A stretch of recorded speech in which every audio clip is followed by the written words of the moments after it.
기후환경 리더 양성과정 종강식에 참여하신 여러분 진심으로 환영합니다. 네, 오늘 바쁘신 일정 가운데서도 이렇게 귀한 발걸음 해주신 모든 분들께 진심으로 감사드립니다.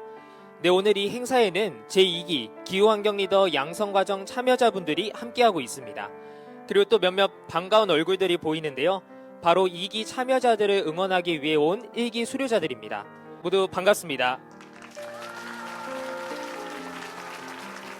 다음으로 개회사가 있겠습니다.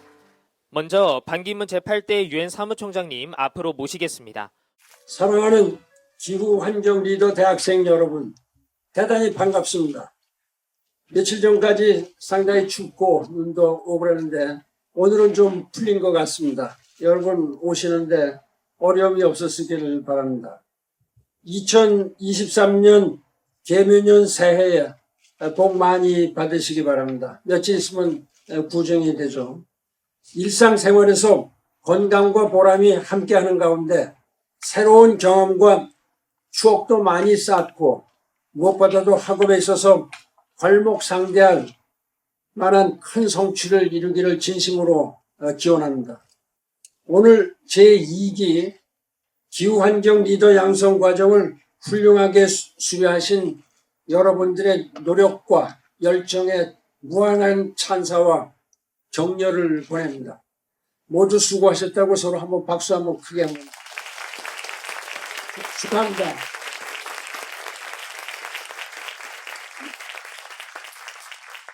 특히 아주 바쁘신 일정에도 불구하시고 이 자리에 참석해 주신 조병옥 음성군수님, 안혜성 음성군의회 의장님, 그리고 오늘의 수료식이 있기까지 반기문 재단과 함께 많은 노고를 아끼지 않으신 대자연의 이혜경 회장님 늘 감사드립니다. 그리고 많은 직원 여러분들이 같이 오셨는데 감사의 말씀을 드립니다. 잘 아시다시피 기후과학자들은 향후 10년이 우리의 미래를 결정짓는다고 하는데 실제로는 이보다 훨씬 더 짧을 수 있다. 이런 과학적인 분석들이 많이 나오고 있습니다.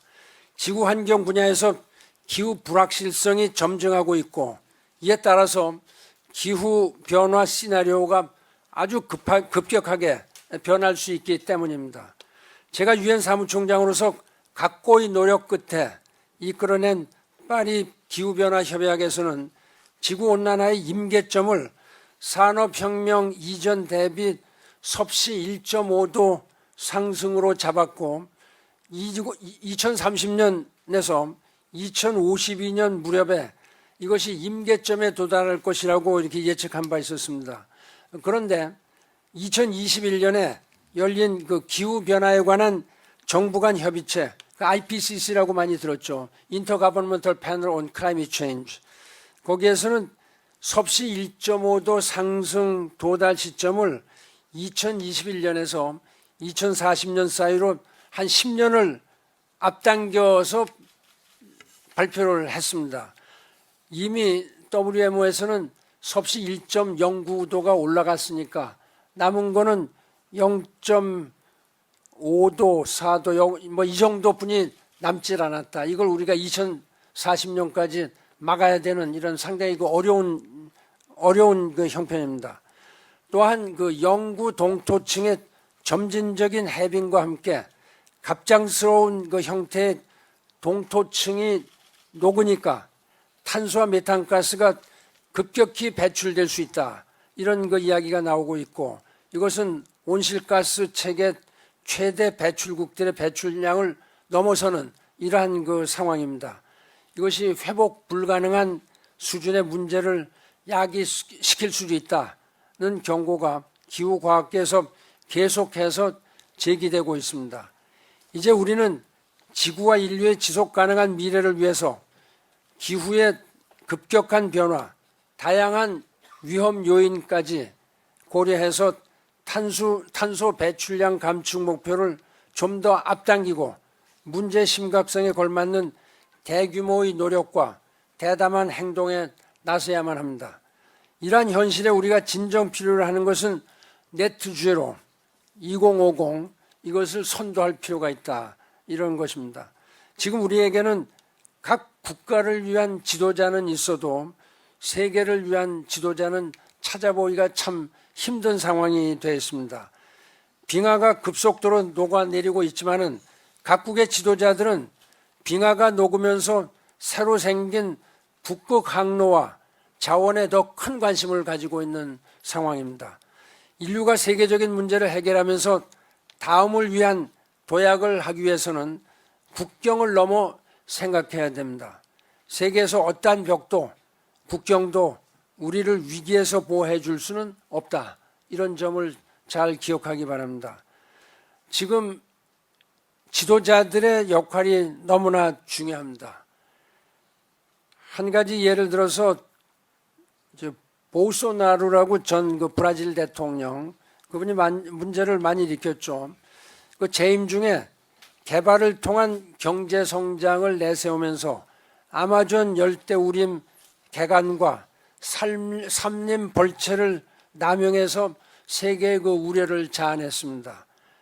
작년 대선에서 승리한 룰라 대통령이 작년 11월 이집트 샤멜 쉐이크에서 열린 기후변화 협약 당사국 총회, 보통 캅 27이라고 이렇게 얘기하는데 거기에 당선인 자격으로 참석해서 자신은 브라질의 산림 벌채를 순제로로 2030년까지 막겠다, 이런 거 약속을 선언했습니다.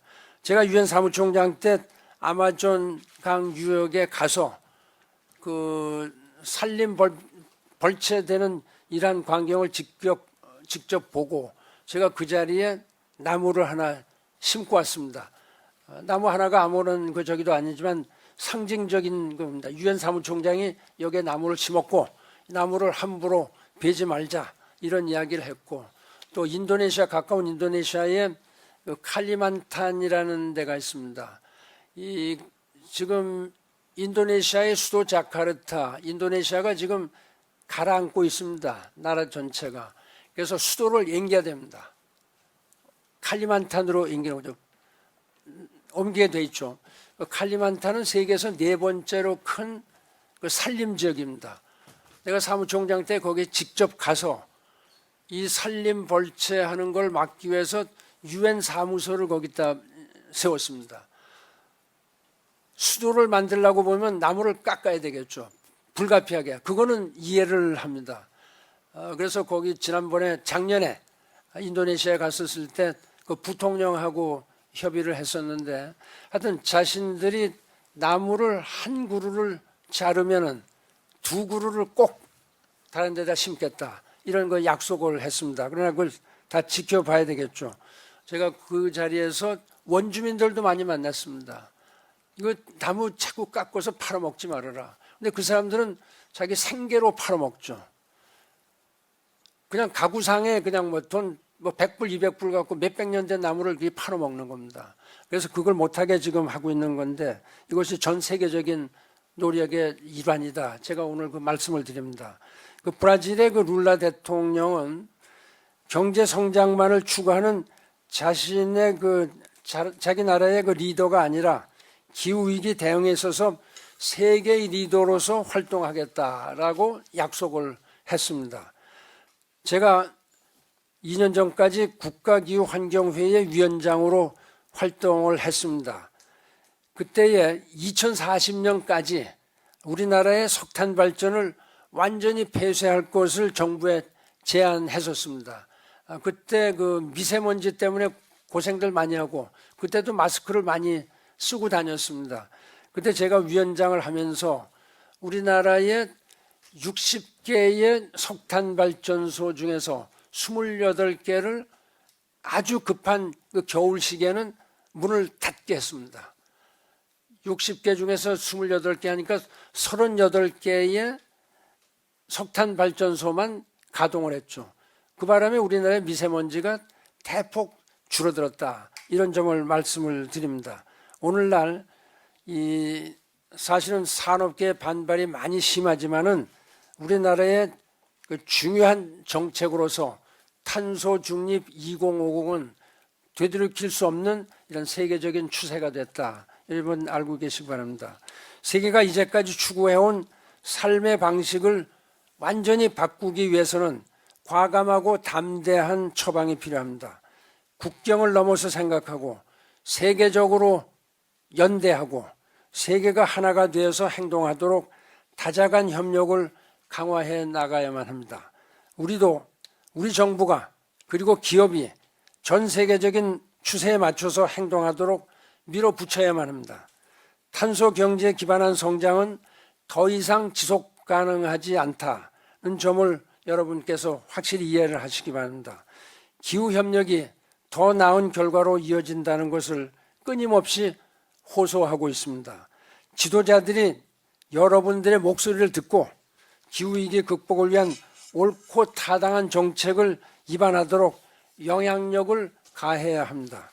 우리가 직면해 있는 기후위기는 이러한 선제적이며 도전적인 리더십을 요구하고 있고 기후환경 리더 양성 과정은 여기에 부응하고 행동으로 실천하기 위해서 만들어졌습니다. 여러분들은 오늘의 양성 과정 수에 만족해서는 안 됩니다. 여러분들이 터득한 많은 지식과 경험을 아낌없이 투자해서 충분한 규모와 속도로 긍정적인 변화를 만들어낼 수 있도록 기후위기 극복에 주저없이 노력해 주시기 바랍니다. 잔잔한 바다에서는 선원의 능력이 드러나지 않지만은 파도가 거칠어지면은 그때는 능력 있는 선원들의 진면목이 가장 명확하게 드러날 수 있습니다. 여러분들은 이번 양성 과정을 통해서 기후환경 리더로서의 능력과 자질을 쌓았고 이제 기후위기 경량 앞에서 여러분들의 리더십을 마음껏 발휘할 때가 됐다 이렇게 생각합니다. 다시 한번 제2기 기후환경 리더 여러분들의 빛나는 활약을 앞으로 기대하면서 여러분 열심히 다 같이 노력하시기 바랍니다. 이것이 우리가 이 지구를 지속 가능하게 발전하고 우리들 후손에게 물려줄 수 있는 그런 도의적인 책무다. 이런 점을 여러분 꼭 간직하시기 바랍니다. 감사합니다. 네, 감사합니다. 이어서 조병욱 음성군수님의 축사가 있겠습니다.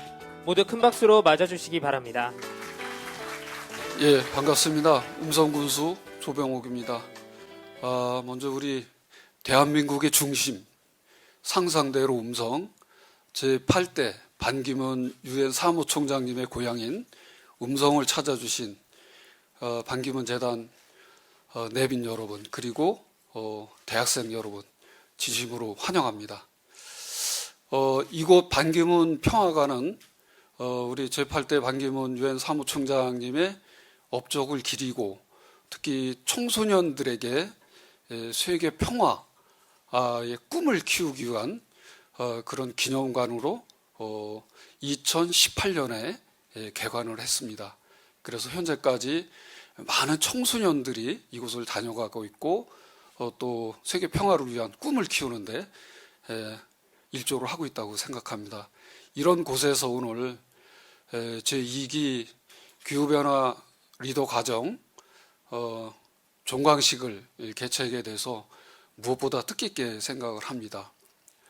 오늘 종강식이기까지 많은 역할을 해주신 우리 반기문 총장님 또 이미경 회장님을 비롯한 모든 분들께도 고맙다는 말씀 드립니다.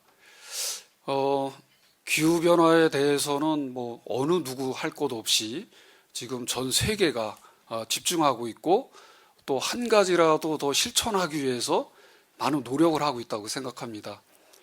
저희 대한민국도 마찬가지고 저희 기초자치단체도 탄소 중립 2050 실현을 위해서 나름대로 많은 시책들을 추진하고 있습니다. 특히 저희 음성군 같은 경우는 수소산업 분야, 친환경 에너지인 수소산업 분야에 좀 중점을 두고 있는데 얼마 전에 대한민국 최초로 수소안전 뮤지엄을 개관을 했습니다. 그래서 수소에 대한 안전성에 대해서 우리가 적극적으로 홍보하고 앞으로 해나갈 그런 계획을 가지고 있습니다. 이와 같이 자치단체별로 특정 분야에 대해서 많은 역할을 하고 있고 특히 최근에 아까 반기문 총장님께서도 말씀하셨지만은 최근에 화석연료가 많은 문제가 되고 있는데 이것을 신재생 에너지로 한 번에 다 바꾸기는 어렵습니다. 그렇기 때문에 그 중간 단계인 천연가스 발전소를 건설을 해서 화석 연료로 나오는 이런 석탄가스를 좀 줄이는 것을 좀 추진하고 있는데, 그 일환으로 저희 음성군에서 지금 천연가스 발전소 공사도 한창 진행되고 있습니다. 이와 같이 나름대로 탄소 중립 실현을 위해서 열심히 노력하고 있는데, 오늘 이렇게 기후환경 리더 과정을 수료하신 대학생 여러분들이 이제 대학을 졸업하고 사회로 진출하게 되면은 더 든든한 버팀목으로서 우리나라의 기후 환경을 보존하고 그런데 많은 역할을 할 것으로 이렇게 기대가 됩니다. 기후환경 리더 종광식 다시 한번 축하드리고 앞으로 사회 일원으로서 많은 역할을 해주시기를 부탁을 드리겠습니다. 그리고 오늘 이 자리를 함께해 주신 반기문 총장님, 이미경 회장님을 비롯한 모든 분들께 다시 한번 감사드립니다. 종광을 진심으로 축하드립니다. 감사합니다. 네, 감사합니다. 그럼 이제 본격적으로 넷째로 제안 발표회를 시작하도록 하겠습니다. 탑 7분들의 제안 발표가 있을 예정입니다. 지금 여기 앞에서 엄청 긴장하고 계신데요. 먼저 긴장을 좀 푸실 수 있도록 제안 발표 전에 2기의 활동 결과부터 발표하도록 하겠습니다. 네, 여러분 지난 개강식이 기억나시나요? 네, 2022년 9월 19일 이곳에서 우리는 처음 만나 제2기 기후환경 리더 양성과정이라는 여정을 시작했습니다. 이번 제2기 기후환경 리더 양성과정에는 총 56개 대학교에서 온 100명의 학생이 참여했습니다. 여러분 혹시 티핑 포인트가 뭔지 아시나요? 네, 바로 임계점이라는 뜻인데요. 그러면 혹시 티핑 포인트라는 단어를 들으면 뭐가 떠오르시나요? 네, 혹시 지금 제가 보여드리는 이미지들이 떠오르셨다면 손 한번 들어봐 주실 수 있나요? 네, 그래서 저도 사실 티핑 포인트라는 단어를 들으면 항상 우리가 넘어서는 안 되는 클라이밋 티핑 포인트가 떠올랐습니다. 그래서 그동안 티핑 포인트는 부정적인 단어라고만 생각을 해왔는데요. 근데 이번에 여기 계신 2기 기후환경 리더분들을 보며 이 생각이 완전히 바뀌었습니다. 네, 클라이밋 티핑 포인트를 이렇게 바꿔보면 어떤 느낌이 드시나요? Climate Environmental Leaders Tipping Point. 네, 느낌이 전혀 다릅니다. 이 티핑 포인트는 작은 변화가 산불처럼 걷잡을 수 없이 큰 변화를 일으키는 특정 시점을 가리킵니다. 근데 여기 계신 제2기 기후환경 리더분들을 보며 이 변화가 꼭 나쁜 변화일 필요는 없다라는 걸 알게 되었습니다. 그래서 저는 이렇게 정의해보고 싶습니다. 이번 제2기 참여자들에게 기후환경 리더 양성 과정은 티핑 포인트다. 많은 참여자들이 이번 양성 과정을 계기로 새롭게 시작한 것들이 많이 있다라고 하셨는데요. 정말 그 사례들을 일일이 다 소개해드리고 싶은데 그럼 오늘 여기서 자고 가야 될 것 같아서 정말 추리고 또 추려봤습니다. 그럼 지금 함께 확인해 보겠습니다. 오늘의 헤드라인입니다. 오늘 저희는 셀 뉴스이고요. 김한나 주채연님은 현재 대자연 코이카로 방글라데시의 기후변화 봉사를 가 있다고 합니다. 네, 그리고 박수민님은 교내 영자신문사에서 일하고 있는데 이번 양성 과정을 계기로 신문의 환경 관련 뉴스 비중을 크게 확대했다고 합니다. 네, 그리고 이번에 학회장에 당선된 이소희님은 환경 동아리 설립을 추진하고 있고 김초한님은 국제환경 전문가 양성 과정 15기에 선발되었다라고 합니다. 네, 그리고 환경 지식을 아는 데서 그치지 않고 실제로 아이디어로 발전시켜 공모전에 참여하신 분들도 계신데요. 손상금님은 교내 창업 경진대회에 참여하여 아이디어 장려상을 수상했고 김현우님은 양성 과정에서 배운 내용을 토대로 교내 후배들과 함께 2050 탄소중립정책 국민연구단에 지원하여 선발되어 활동 중이라고 합니다. 네, 그리고 기후환경 리더 아카데미를 통해 학습한 지식을 실제로 적용해 보려는 노력도 돋보였는데요. 조승혜 최인아님은 온실가스 관리 전문 인력 양성 과정을 수강하고 있고 김민아님은 교내에서 환경학회를 운영하고 있고 김순희님은 환경 스터디를, 엄민조님은 환경 인턴십을 진행 중이라고 합니다. 그리고 이민주님은 교수님께 기후변화 관련 강의를 해달라고 건의를 드렸고 조만간 학과에 개설될 예정이라고 합니다. 네, 이렇게 제2기 기후환경 리더들의 티핑 포인트는 걷잡을 수 없이 큰 변화의 물결을 일으키고 있습니다. 그러면 도대체 어떤 양성과정 활동들이 제2기 기후환경 리더들에게 티핑 포인트가 되었는지 같이 확인해 보겠습니다. 이번 제2기 기후환경 리더 양성 과정도 1기 때와 동일하게 넷제로 빙고, 소프넛 열매 설거지, 플로깅, 아카데미, 팀별 토론으로 진행되었습니다. 이 실천 활동들도 헤드라인으로 같이 살펴보겠습니다. 첫 번째입니다. 나 그가 아이라 원래 이런 거 못했는데. 네, 카페나 다회용기를 가서 담아달라고 말하는 게 부담스러우셨던 분들도 이번 기회에 넷제로 빙고를 계기로 용기를 내게 되었다라고 많은 분들이 얘기해 주셨습니다. 지금 속보가 하나 들어왔는데요. 죄송해요. 컨셉이라. 네, 기후변화 리더 세계 최초 생얼 공개. 네, 이번 넷제로 빙고를 위해 뾱뾱이로 헤어밴드를 만들고 또 17층에 있는 집을 엘리베이터 없이 계단으로만 다닌 분도 있었습니다. 네, 이어지는 두 번째 헤드라인입니다. 엄마, 오늘만 설거지 내가 할게. 한 번 하고 많아. 네, 많은 분들이 소프넛이 잘 닦여서 놀랐다라고 하셨는데요. 어떤 분들은 또 구매할 의향까지 있다라고 해주셨는데, 근데 그렇게 사기만 하면 안 되고 설거지까지 직접 해야 엄마가 기뻐하실 것 같습니다. 네, 세 번째 헤드라인. 아무렇지 않게 버린 쓰레기 사회 공분 1호입니다. 겉으로 봤을 때는 엄청 깨끗해 보이고 쓰레기가 없어 보였는데 막상 플로깅을 하면서 보니까 별의별 쓰레기가 다 나와서 놀랐다는 분들이 많이 계셨습니다. 네, 지금 다시 한번 속보가 또 들어왔는데요. 이 국민신문고에 민원 접수가 들어왔다고 합니다.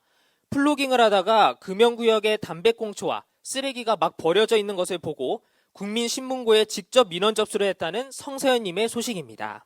네, 또 다른 속보입니다. 회장 호출에 동아리원 전원 출동해. 네, 티틀이라는 국민대 환경 동아리에서는 동아리원 모두가 플로깅을 함께 진행했다라고 합니다. 네, 그리고 속보가 계속해서 들어오는데요. 세 번째 속보입니다. 혼자 세 봉지 채우다 X세대 유물 발견. 네, 이민주님은 세 봉지나 꽉 채우셨다라고 하는데요.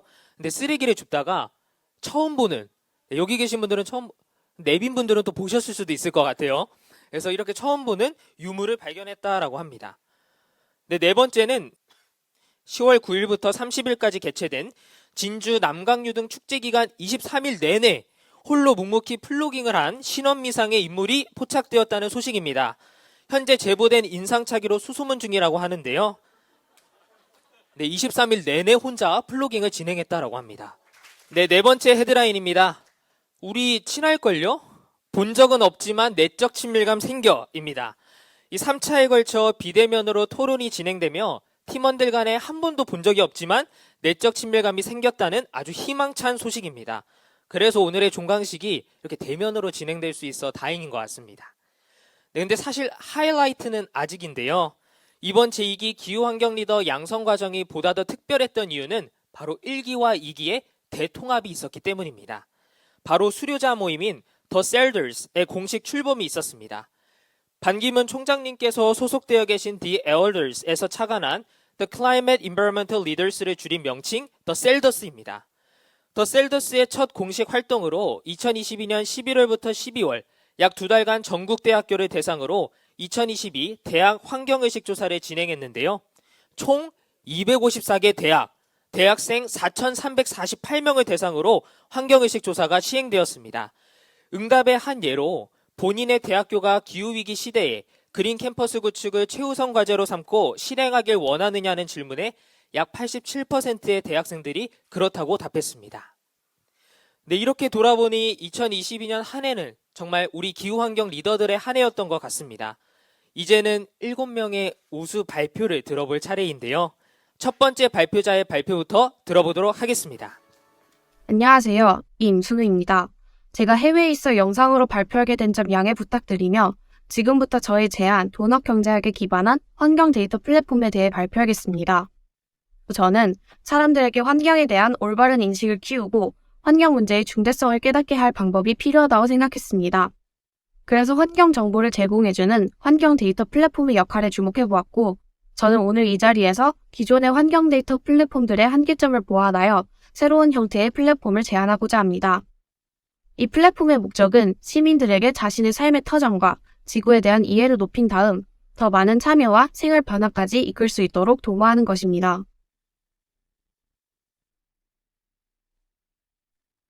우선 이 플랫폼의 전반적인 아이디어는 도넛경제학을 적용한 암스테르담의 사례에서 착안해 보았습니다. 도넛경제학은 영국 경제학자 케이트 레이워스가 창안한 이론으로 도넛처럼 생긴 경제학 모델을 기반하기 때문에 그러한 이름을 가지고 있습니다. 도넛 모델에 대해 아주 간단하게만 설명하자면 도넛은 다음과 같이 사회적 기초와 생태적 한계, 이 두 가지 테두리를 가지고 있습니다. 각각 여러 가지의 항목으로 나뉘어져 있는데 만약 이 중에 어떠한 항목이 사회적 기초 경계 밖으로 나가면 그것은 사회의 사회적 기초가 결핍된 상태라는 것이고 생태적 한계 경계 밖으로 나가면 인간 경제 활동이 생태를 위협하는 과잉 상태임을 의미하게 됩니다. 따라서 도넛 경제학의 목표는 사회 여러 요소들을 조정해 나가면서 사회적 기초를 충족하고 생태적 한계는 뛰어넘지 않는 인류를 위한 안전하고 정의로운 공간인 도넛 지점을 추구하는 것입니다. 도넛 경제학 행동연구소 딜은 이 모델을 가지고 세계 여러 나라들의 현황을 분석했으며 지속 가능한 경제 설계를 위해 연구를 이어나가고 있습니다. 저는 이 도넛 모델이 여러 가지 환경 정보를 체계적으로 분류하는 데 유용하다고 생각했고 시민들이 편리하게 정보를 접근하기 좋으며 사회 번영을 위해서는 생태적 그리고 사회적 문제를 함께 고려해야 함을 이해시키는 데 도움이 될 것이라고 생각하여 플랫폼의 바탕 아이디어로 선택했습니다. 특히 이 이론을 적용한 암스테르담의 도시정책 방법을 보면서 그들의 사례가 가장 잘 체계화되어 있고 온라인 플랫폼의 장점을 이용하면 시민들에게 참여의 기회도 더욱 줄 수 있을 것이라고 보았습니다. 그럼 다음으로 플랫폼의 이용 방법에 대해 설명드리겠습니다. 도넛 경제학에 기반하여 이 플랫폼에서는 환경 관련 생태적 정보와 함께 사회적 기초에 관한 정보도 다룹니다. 또한 국내와 국제로 정보를 구분하여 국내에 대한 정확한 실태를 알 수 있는 동시에 우리나라가 해외에 미치는 영향과 책임도 이해시킵니다. 따라서 다음과 같이 사회, 자연, 국내, 국제 4가지 기준으로 정보들을 4개의 큰 주제로 분류했습니다.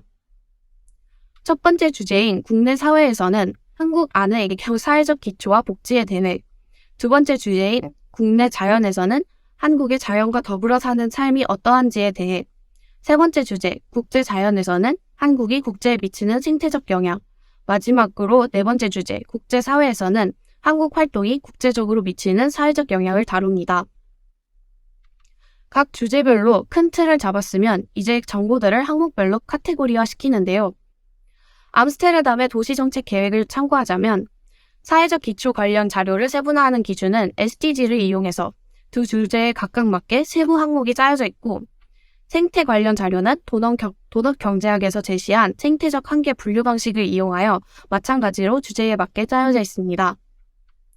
따라서 플랫폼의 모습은 다음과 같습니다. 한번 살펴보도록 하겠습니다. 먼저 첫 번째 주제, 한국의 사회적 기초와 복지에 대한 국내 사회의 주제입니다. 사회적 기초를 먼저 4종류로 다음과 같이 분류하고 이 각각의 분류는 다시 다음과 같이 각각 4개의 하위 분류로 세분화됩니다. 그 다음 국내 목표와 국내 현황에 관한 자료를 제시하여 사회적 기초를 충족하도록 설정해 놓은 목표에 얼만큼 도달했는지 직관적이고 편하게 비교할 수 있도록 제시합니다. 다음은 두 번째 주제, 환경의 생태적 환경을 분석하는 국내 환경의 주제입니다. 이 주제에 대해서는 다음과 같이 분류하고 세부적으로 다음과 같이 4가지 정보로 분류합니다. 앞선 첫 번째 주제와 마찬가지로 국내 목표와 국내 현황을 제시하지만 이 주제에서는 자연의 역할에 주목하므로 자연이 어떻게 작용하는지와 자연 기반의 솔루션도 이곳에 비교 제시합니다. 다음 세 번째 주제로는 국제 자연 주제로 국경을 넘어 미치는 한국의 생태학적 영향을 분류합니다. 이곳의 내용은 즉 한 국가가 허용되는 생태적 한계를 넘어 타국에게 환경오염의 피해를 끼치는 관련 사례나 연구에 대한 정보를 다룹니다. 이 주제에서는 도넛 모델의 생태적 한계 분류에 따라 정보를 정리합니다. 각 항목에 관해서는 국내 목표와 세계의 현황을 비교합니다. 국내 환경 데이터 플랫폼이지만 세계의 현황과 비교함으로써 국제사회의 일원으로서 달성해야 하는 책무를 확인하고 타 지역 현황과의 비교가 가능하며 전 세계의 안전과 번영도 고려사항에 포함하게 됩니다. 마지막으로 네 번째 주제인 국제사회 주제는 국경을 뛰어넘는 국가의 사회적 영향을 분류합니다. 이는 우리나라 시민들의 경제활동, 사람들이 소비하거나 생산하는 활동이 다른 국제사회의 사회적 기초에 어떻게 영향을 끼치는지 정리한 것입니다. 첫 번째 주제에서처럼 사회적 기초에 대해 분류하고 대신 세부 항목의 내용은 세계의 목표와 세계의 현황, 그리고 그것의 구체적인 사례들로 구성됩니다. 이 플랫폼은 이러한 분류 방식으로 다양한 내용을 정리합니다. 이 다음으로 시민들의 참여를 높이는 방법에 대해 설명드리겠습니다. 이 네 가지 창으로 환경 데이터를 모두 분류했다면 이제는 이용자들이 정보를 활용할 수 있도록 통합된 창을 재구성합니다. 정리되어 있는 정보를 융합적으로 활용할 수 있도록 다음과 같이 구성해 보았습니다. 앞선 네 가지 창을 전체적으로 보이게 배치를 한 다음 키워드를 입력하면 관련 데이터의 미리 보기를 제공합니다. 이는 각각 흩어져 있던 단편적인 데이터들을 간단하고 빠르게 찾을 수 있게 하고 미처 생각하지 못했을 다방면을 발견하게 되면서 정보 간의 새로운 연결을 발견하는 기회가 될 것입니다. 예를 들어 음식물 쓰레기에 관한 키워드를 검색했을 때는 다음과 같은 화면이 나타납니다. 만약 관련 데이터의 자세한 출처와 내용을 읽고 싶다면 다음과 같이 페이지를 아래로 이어 관련 연구 자료의 출처를 모아 놓으면 편리합니다. 그리고 다음과 같이 이용자가 떠올린 아이디어를 다른 이용자들과 소통하고 공유할 수 있는 커뮤니티 페이지도 있습니다. 이는 이용자들에게 적극적으로 아이디어를 제안할 수 있는 기회를 주고 다른 창의적인 아이디어들을 살피면서 새로운 영감을 받을 수 있게 도움을 줄 것입니다. 이상 플랫폼에 대한 소개를 마치며 마지막으로 이 플랫폼의 이용을 더욱 활성화시키기 위해 아직 더 필요한 노력에 대해 말씀드리겠습니다. 먼저 이용자 수가 충분히 있어야 자료의 신빙성과 커뮤니티의 활성화가 이루어지기 때문에 먼저 플랫폼을 널리 소개시켜야 합니다.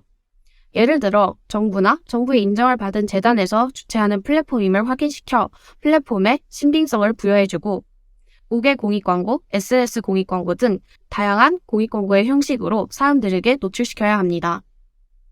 그 다음 사람들이 플랫폼을 실제로 효율적이고 실용적으로 이용할 수 있도록 환경 전문가들은 다양한 정보를 정리해야 합니다. 기존의 자료를 요약하고 배치하는 것은 물론 최신 자료도 꾸준히 갱신해야 할 것입니다. 마지막으로 저희와 같은 젊은 학생들이 환경에 대해 공부하면서 이 플랫폼을 교육 자료로 적극적으로 활용하려면 교육과정이나 공모전 등을 생각해 볼 수 있겠습니다. 이상 발표를 마치겠습니다. 경청해 주셔서 감사합니다. 네, 안녕하십니까. 이번 기후환경 리더 양성과정 2기의 윤성원이라고 합니다. 오늘 이렇게 많은 사람들 앞에서 발표할 수 있는 이런 기회를 가질 수 있음에 정말 감사를 드립니다. 제가 준비한 발표는 탄소 중립의 구멍, 환경 범죄라는 주제입니다. 먼저 간단히 목차를 보여드리도록 하겠습니다. 먼저 왜 환경 범죄라는 주제를 설정했는가, 그리고 환경 범죄의 현 주소, 그리고 이에 대한 제안과 또 궁극적으로 지향하는 그 제안의 지향점에 대해서 발표하도록 하겠습니다. 먼저 왜 환경 범죄인가 라는 것인데요. 앞서 반기문 사무총장님이나 또 대자연 이혜경 회장님께서 개회사 때 말씀하신 바와 같이 이 기후 위기는 굉장히 심각한 상황입니다. 그에 따라서 우리나라에서도 국제사회에서도 탄소 중립을 위한 많은 노력들이 진행이 되고 있는데요. 그러한 노력들이 수반되게 하는 그러한 노력들로 인해서 수반되는 하나의 비용이 발생하게 됩니다. 그것은 바로 변화라는 점인데요. 에너지를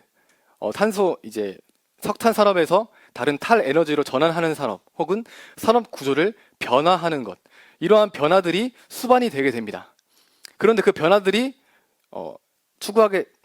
가져오게 되는 것은 바로 비용의 문제입니다. 기업들이 이러한 변화를 함에 있어서 많은 비용이 발생이 되게 된다는 것인데요. 산업 부분만 해도 약 400조의 비용이 예상이 되고 또 에너지 전환 부분에서는 약 800조의 비용이 예상이 된다라고 합니다. 이익을 추구하는 경제적 실체인 기업이 이러한 비용에 관해서 어떻게 대응을 하게 될까요? 저는 그에 대해서 환경 범죄로 귀결이 될 것이다 라고도 생각을 하고 그렇게 움직이고 있다는 것을 발견하게 되었습니다. 네, 환경 범죄의 현 주소인데 이것을 말씀드리기에 앞서서 환경 범죄에 대해 잠깐 짚고 넘어가겠습니다. 환경 범죄란 환경의 중대한 위반 행위들 중 특히 형사 제재의 대상이 되는 행위를 말합니다. 말이 좀 어려운데요. 쉽게 말해서 환경법에 중대하게 위반한 행위를 말합니다. 되게 환경법이랑 연관이 돼 있는 문제인 것을 또 살펴볼 수 있지 않습니까? 그런데 이 문제가 기업에서 이 환경 범죄를 저지르는 그 빈도수가 점차 증가하고 있다라고 합니다. 그리고 그 환경 범죄도 갈수록 지능화되고 있고 은밀화되고 있고 조직화되고 있다라고 말합니다. 실제로 이 2021년도 결과를 통해 볼 수 있는데요. 247개 산업장을 단속한 결과 약 200개의 산업장에서 위반 행위를 적발할 수가 있었습니다. 적발률 81%의 이 내용은 이 환경범죄가 얼마나 심각한지를 대면해주는 내용이다라고 할 수 있겠습니다. 그러면은 왜 이렇게 환경범죄로 귀결이 되고 많은 이제 기업들이 환경범죄를 저지르게 되는가에 대해 세 가지로 정리해 보았는데요. 먼저 환경형법의 실효성입니다. 이것은 기업의 이익 극대화와 관련이 있는데요. 환경범죄를 저지른 것은 적발됐습니다. 근데 적발이 됐는데 그에 대한 처벌이 환경범죄를 저지르면서 얻은 이익에 비해 굉장히 작은 겁니다. 그러면은 이익을 극대화하는 기업의 입장에서는 그런 부담이 적은 환경범죄를 저지를 수밖에 없게 되고요. 이것은 왜 실효성의 문제라 했냐면은 환경범죄의 대다수가 행정법적인 처벌로 귀결이 되기 때문입니다. 다음으로 환경범죄 단속 수사 인력이 부족한 건데요. 앞서 이제 보시는 바와 같이 단속업체는 58만 곳에 달하지만은 관리할 인력은 59명에 불과했다라고 2019년 보도자료에 나와 있습니다. 네, 이러한 상황은 이 환경범죄로 인한 위험성을 좀 더 적게 만드는 것입니다. 그리고 대출 단속 업체의 전문성 부족은 더욱더 이 환경범죄에 관한 진입장벽을 낮추게 되는 것입니다. 이러한 사항들은 환경범죄를 하게 되는 기업의 타당성을 부여되고 이로 인한 문제점이 발생이 되게 되는 것입니다. 저는 여기서 한 가지 문제점을 도출할 수 있었는데요. 만약에 한 기업이 내가 넷째로 달성했다라고 말을 했습니다. 그런데 그것을 믿을 수가 있을까요? 환경범죄에 관한 확실한 처벌과 어떤 규제가 없다면은 그 말을 해도 넷째로가 달성됐다고 확신할 수가 없는 겁니다. 즉 환경범죄 문제를 해결하지 않는 것은 밑빠진 독에 물을 붓는 것과 같은 그런 상황에 도래할 수밖에 없는 것이죠. 그래서 저는 이에 대해서 해결 방안을 제안하고자 합니다. 해결 방안은 약 두 가지인데요. 환경범죄 수사 기관 설치를 제안하는 것. ECI는 Environmental Crime Investigation. 네, 환경범죄 수사 기관을 말합니다. 그리고 행정법에 종속되지 않은 환경형법 집행을 제안하고자 합니다. 먼저 2022년 11월에 출범했던 환경범죄 합동수사팀에 대해 말씀드리고 싶은데요. 이것은 의정부 지검에서 환경범죄 효과적 대응을 위해서 출범한 이제 환경부와 검찰이 합동 수사하는 팀입니다. 그런데 이 출범 배경은 제가 생각해 보았을 때 환경범죄에 관한 전문 수사대가 없었기 때문이다라고 생각을 합니다. 보통 특별한 특수범죄들은 그에 관한 조직체계가 구성되기 마련입니다. 예를 들어서 금융범죄수사대 혹은 마약범죄수사대와 같은 수사대가 있지 않습니까? 그런데 환경범죄수사대는 그 내용을 찾아볼 수가 없습니다. 사실은 환경부가 있으니까 그럴 수 있지 않느냐라고 생각할 수 있는데요. 저는 앞서 말씀드린 바와 같이 환경범죄가 갈수록 지능화되고 있고 은밀화되고 있다라는 그 점에서 이 환경범죄 수사 기관이 필요하다는 것을 말씀드리고 싶습니다.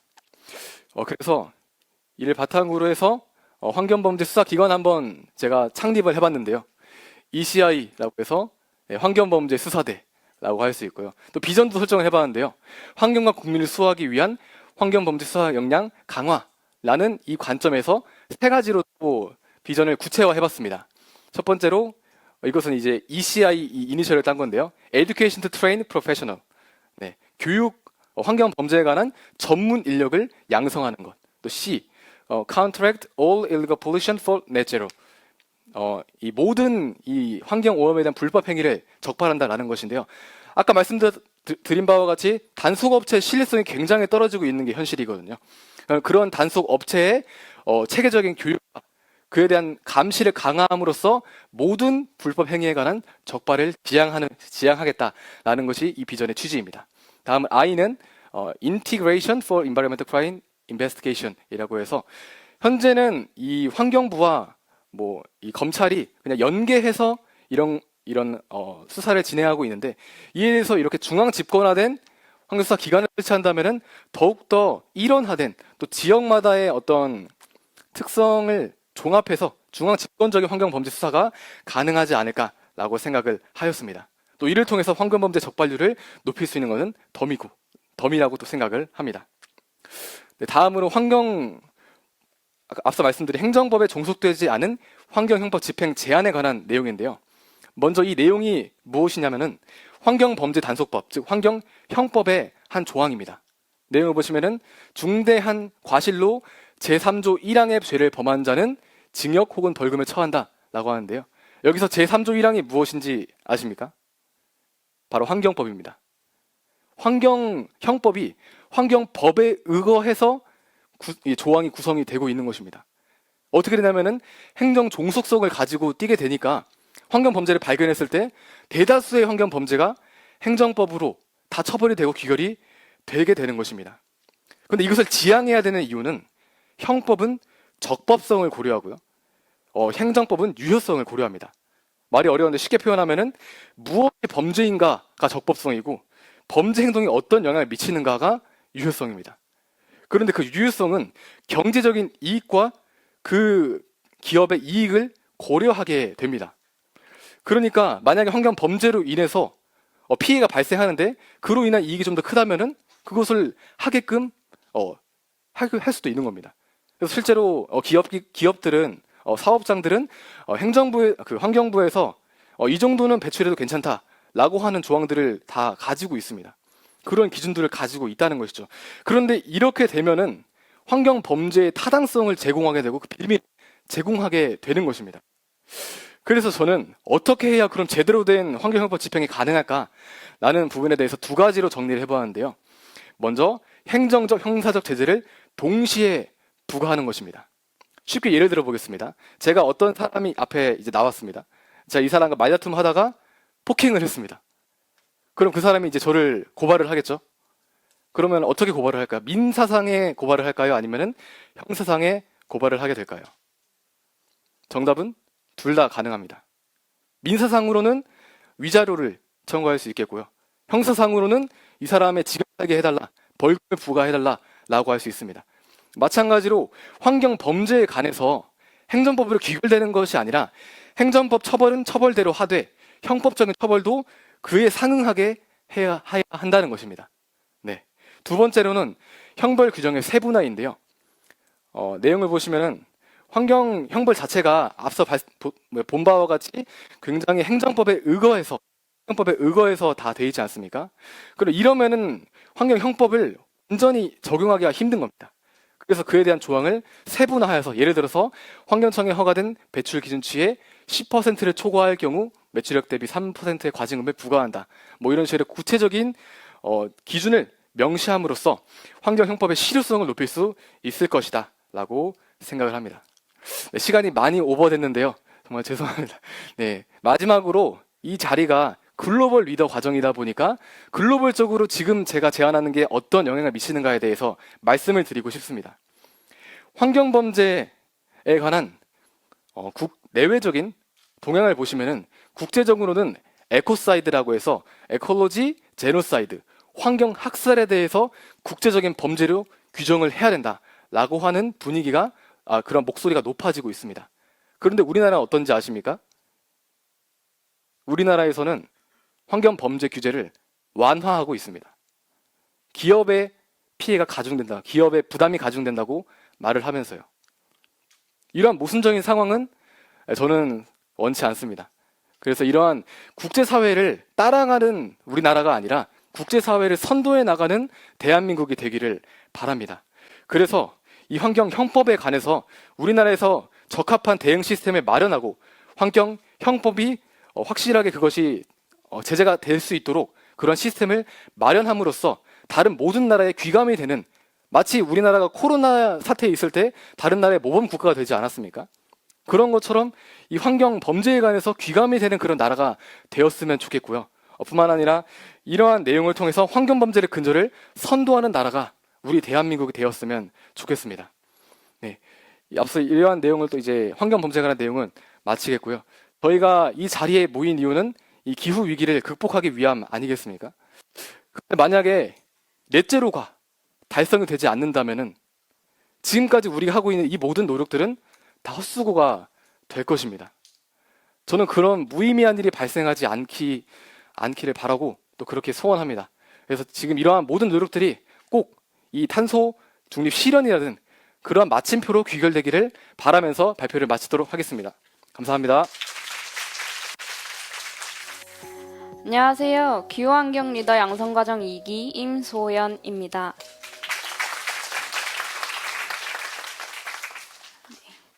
저는 대한민국 넷제로를 위한 재현, 환경복권으로 재테크해요라는 주제로 환경복권에 대해 발표하겠습니다. 먼저 환경복권 고안 과정에 대해 말씀드리고 나서 제가 제언하는 국가적 사업인 환경복권에 대해 자세히 설명드리겠습니다. 환경복권 고안 과정입니다. 제가 기후변화를 공부하기 위해서 여러 논문들을 찾아봤었는데요. 그 논문들 중 하나가 바로 이 논문입니다. 제가 코페르니쿠스적 전환을 하게 만들어준 이 논문을 여러분들께도 소개시켜드리고자 이렇게 가져와 봤습니다. 선진국 환경정책의 다른 특성은 경제정책과 환경정책의 구분이 없어지고 있는 점이다.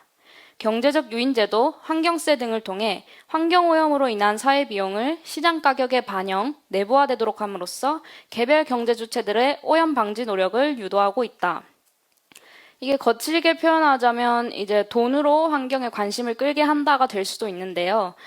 저는 이 논문을 읽고 매우 놀랐고요. 왜 진작 이 생각을 못했을까 자책을 하면서 이제 환경이랑 요즘 대부분의 사람들이 많이 관심을 가지는 재테크와 연관을 지어보았고 그렇게 환경복권을 고안하게 되었습니다. 그럼 이제 환경복권에 대해서 구체적으로 말씀드리겠습니다. 그 이전에 대한민국의 복권에 대해서 먼저 조금 살펴보겠습니다.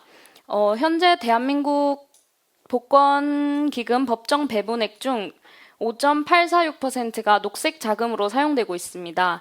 이것은 산림 환경을 보호하고 산림의 기능을 증진하며 해외 산림 자원을 조성하는 데 드는 경비 및 사업비를 지원하는 것인데요. 이것만 보면 이제 환경에 많은 지원이 이루어지고 있다고 생각하실 수도 있습니다. 하지만 이것은 취약지역 혹은 취약계층 그리고 산림에 관해서만 지원되고 있고 환경 전반이나 기후변화에 지원되고 있지는 않습니다. 따라서 산림청이 아닌 환경부와 협력하여 환경 문제 전반에 기여할 수 있는 환경복권을 제안하는 바입니다.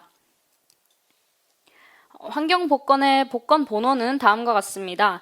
영문 3자와 숫자 4자로 구성되어 있는데요. 예를 들면 JJ58395 이런 식으로 형성됩니다. 이것은 이제 에코 0605에서 착안하였는데요. 아시다시피 에코는 환경이란 뜻이고 0605는 세계 환경의 날인 6월 5일을 뜻합니다. 이 환경복권 구매 방법은 총 3가지가 있는데요.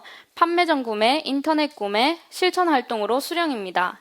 판매전 구매와 인터넷 구매는 유상으로 구매할 수 있으며 한 줄에 2,000원이고 한 장에 5줄 총 10,000원입니다.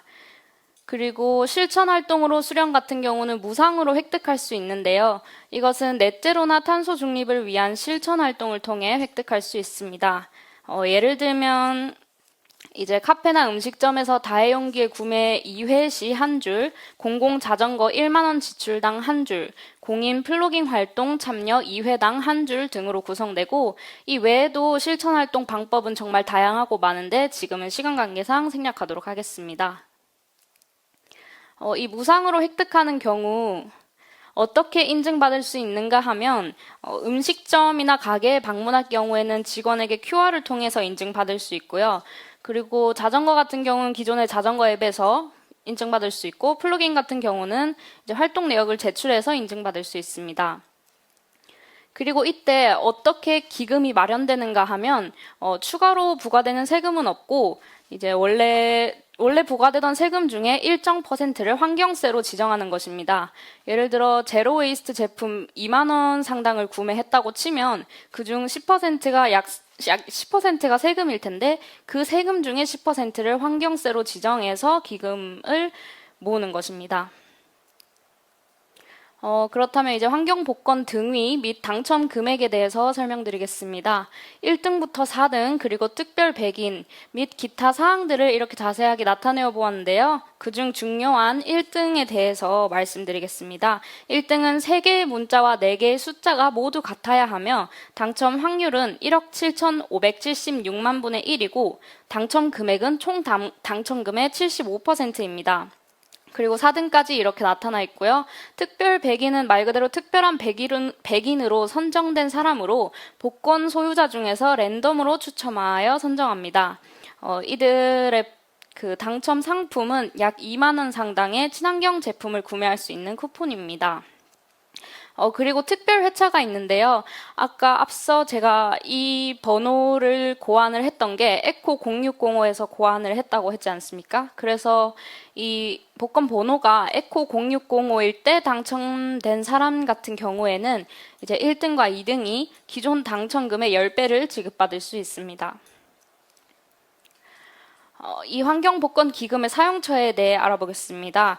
환경복권은 이제 환경 문제 전반에 지원될 수 있는데요. 예를 들어 2050 탄소 중립, 넷제로를 위한 기술 및 재생에너지 기술 등 환경기술 개발에 투자되고 ESG 및 지속 가능한 개발, 장려 사업을 촉진할 수 있으며 자연재해, 환경 문제로 인한 피해 복구에 기부됩니다. 여러분 아시다시피 환경은 단순히 앉아서 고뇌할 문제가 절대 아닙니다. 아무리 뛰어난 친환경 기술이 개발된다고 하더라도 그것이 상용화되는 데에는 아직 많은 시간이 필요합니다. 그 이전에 그래서 국민의 실천이 절실히 필요한데요. 어떤 분야보다 실제로 실천 활동을 행함이 굉장히 중요하고 실제로 실천을 행함으로써만이 가치를 구현해내고 목표를 달성할 수 있습니다. 제가 제안한 환경복권은 개인이 실천을 도모할 수 있는 아주 효과적인 방법이고 친환경 실천 활동을 한 사람들이 그에 걸맞는 보상을 받을 수 있는 아주 유용한 수단이라고 생각합니다. 이상으로 발표를 마치겠습니다. 감사합니다. 안녕하십니까. 저는 정부에 대한 제언으로 한국형 그린 뉴딜에 대해서 발표할 귀환경 리더 양성과정 2기 이민주입니다. 발표 순서는 이렇게 진행할 거예요. 제가 이거를 제언하게 된 계기는요. 2050년 탄소 중립을 달성하려면 온실가스가 1인당 2톤이 배출되어야 합니다. 하지만 2019년 기준으로 보면은 1인당 15.5톤이 배출되었는데요. 7.5배의 감축이 필요한 상황입니다. 또 한국은요. 그리고 제조업이랑 그리고 에너지 다소비 업종이 많은 나라예요. 그러다 보니까 다른 나라에 비해 더 많은 감축이 필요한 상황입니다. 그렇기 때문에 저는 2050 탄소 중립이 엄청난 큰 도전이라고 생각하고 이를 달성하기 위해서는 장기적 사회 구조 전환의 비전인 한국형 그린 뉴딜이 중요하다고 생각해서 이렇게 제언드리게 되었습니다. 먼저 그린 뉴딜은요. 기후변화와 경제 문제를 함께 해결하기 위해 제시된 정책이나 법안으로 화석 연료 위주의 경제 산업 구조를 탈탄소로 전환하고 그 과정에서 새로운 일자리를 창출하면서 사회 불평등을 해소하기 위한 정책입니다. 한마디로 그린 뉴딜 핵심 원칙은 기후변화 대응, 일자리 창출, 불평등 해소라고 할 수 있죠. 한국형 그린 뉴딜 문제점을 4가지로 꼽았는데요. 첫 번째는 구체적인 목표가 없다는 점, 두 번째는 저탄소, 친환경 전환에 대한 언급만 있지 그렇지 않은 분야에 대한 탈탄소를 위한 정의로운 전환이 없습니다. 세 번째는요. 한국형 그린 뉴딜은 기후위기의 시대에 필요한 부문이 농업, 먹거리 부문에 대한 언급이 없습니다. IPCC 기후변화 토지 투표보고서를 보면요. 기후변화가 이미 식량 안보에 영향을 끼치고 있는데요. 지구 가열화, 이상기후로 인해서 앞으로 지금 먹거리가 유지되지 않을 것입니다. 그렇기 때문에 농업 먹거리가 중요한 것이고 전환에 대한 계획이 중요한 것이죠. 네 번째는요. 에너지 효율화 사업에 대한 언급이 없습니다. 현재 우리나라는 신재생 에너지 확산을 위해서 에너지 수입을 의존하고 있는데요. 그 결과로 태양전지 분야에서는 국내 시장이 확보가 되지 않아서 LG전자는 사업을 철수하게 되었고 웅진에너지는 파산하고 말았습니다. 풍력터빈도 마찬가지로 국내 시장이 충분히 확보되지 않았고 두산중공업 이외에는 다 파산하게 되었습니다. 그래서 저는 다음과 같이 3가지를 제언해 보도록 하겠습니다. 첫 번째는 탄소 배출권 거래제를 개편해야 합니다. 정부는 온실가스 목표를 2030년에 40%로 상향하고 2050년에는 순배출을 0%로 하겠다며 순배출을 0으로 하겠다며 탄소 중립을 위한 의지를 나타냈습니다. 하지만 우리나라 현 기후 정책은요. 2050년 목표 달성에는 충분하지 않는데요. 그렇기 때문에 감축 목표를 달성하기 위해서는 구체적인 계획과 기한을 정할 필요가 있다고 생각했습니다. 그래서 저는 탄소 배출권 거래제를 위한 정책이 제대로 먼저 마련되어야 한다고 생각을 했는데요. 탄소 배출권 거래제는요, 기업들이 이산화탄소 등 온실가스를 배출할 권리를 사고 팔 수 있는 그런 제도입니다. 한국 탄소 배출권 거래제의 문제점이 무엇이냐면요. 먼저 배출권의 97% 이상을 기업에게 무상으로 나눠줬습니다. 그래서 기업들은 무상으로 할당받은 배출권 중에 2,620만 톤을 남겼는데요. 그들이 온실가스를 감축했기 때문에 남았던 것이 아니라 단지 정부가 여유롭게 배출권을 나눠줬기 때문에 남은 것이었습니다. 그렇기 때문에 기업은 이를 팔아서 5,600억 원대의 수익을 올리게 되었습니다. 하지만 정부는 온실가스 배출 허용 총량을 재선정할 때 산업 부분에서 70.2%에서 73.5%로 오히려 늘렸습니다. 그래서 저는 제안 드리고 싶습니다. 유상 할당 비율을 확대하고 무상 배출권을 점차적으로 폐지할 필요가 있습니다. 그리고 온실가스 배출 허용량을 다시 재산정해가지고 산업 부문에서 배출 허용량을 감소시킬 필요가 있습니다. 그 이유는 바로 수출 경쟁력을 확보하기 위해서인데요. 현재 우리나라는 유상 할당 비율이 10%에 불과하지만 유럽은 70%입니다. 이런 유럽은 2026년 탄소 국경 조정 제도를 전면 도입한다고 하는데요. 탄소 국경 조정 제도는요, 탄소 배출 규제가 강한 나라가 상품을 수입할 때 해당 상품을 만드는 과정에서 배출된 탄소 실제 배출량을 따져가지고 세금을 물리는 것입니다. 이러한 탄소 국경 제도를 미국도 검토하고 있고 이것들이 나중에 기업들로 탄소세가 부담이 되는 것이죠. 그렇기 때문에 유상할당 비율을 갑자기 증가해버리면 기업들이 부담감을 느낄 수 있기 때문에 저는 정부의 지원이 필요하다고 보았습니다. 탄소 감축을 위해서 적극적으로 한 기업에게는 인센티브를 제공하고 탄소 국경 조정 제도에 해당하는 기업들에게는 개별 대응이 어려운 중소기업 같은 경우는 시스템 지원을 구축할 필요가 있다고 보았습니다. 두 번째는 탈탄소를 위한 계획과 정책이 필요하다는 것입니다. 에너지 다소비 업종에서 기술 개발이나 탈탄소를 적용하는 것이 신속하게 진행되도록 정책을 마련할 필요가 있습니다. 또 전기차, 수소차 보급만 추진할 것이 아니라 전기차를 충전소 네트워크는 어떻게 할 것인지 그런 것에서요 정확하게 할 필요가 있습니다. 또 해상, 철도, 항공 부문에서 어떻게 할 것인지 온실가스 감축을 위한 구체적으로 정할 필요가 있습니다. 세 번째는 신재생에너지 R&D 지원을 강화하고 육성시켜야 합니다. 탈탄소를 하면서 새로운 시장이 에너지 산업이 창출되고 있는데 신재생에너지는 지금 세계적인 추세입니다. 현재 정부는 원자력 발전에 대해서만 생각을 하고 있어요. 근데 그 원자력 발전이 경쟁이 심합니다. 2020년 폴란드 원전 1단계 수준은요. 한국 수력 원자력이 탈락하고 미국 웨스팅하우스에서 가져갔죠. 이거 보면 원자력 역시 경쟁력이 강한 걸 알 수 있습니다. 그래서 탈탄소화가 결국 우리나라 에너지 산업을 활성화시키는 중요한 도구로 볼 수 있는데요. 한국에 맞게 미래 에너지 시스템을 비전을 정하고 비전을 위해서 달성하기 위한 계획을 정할 필요가 있습니다.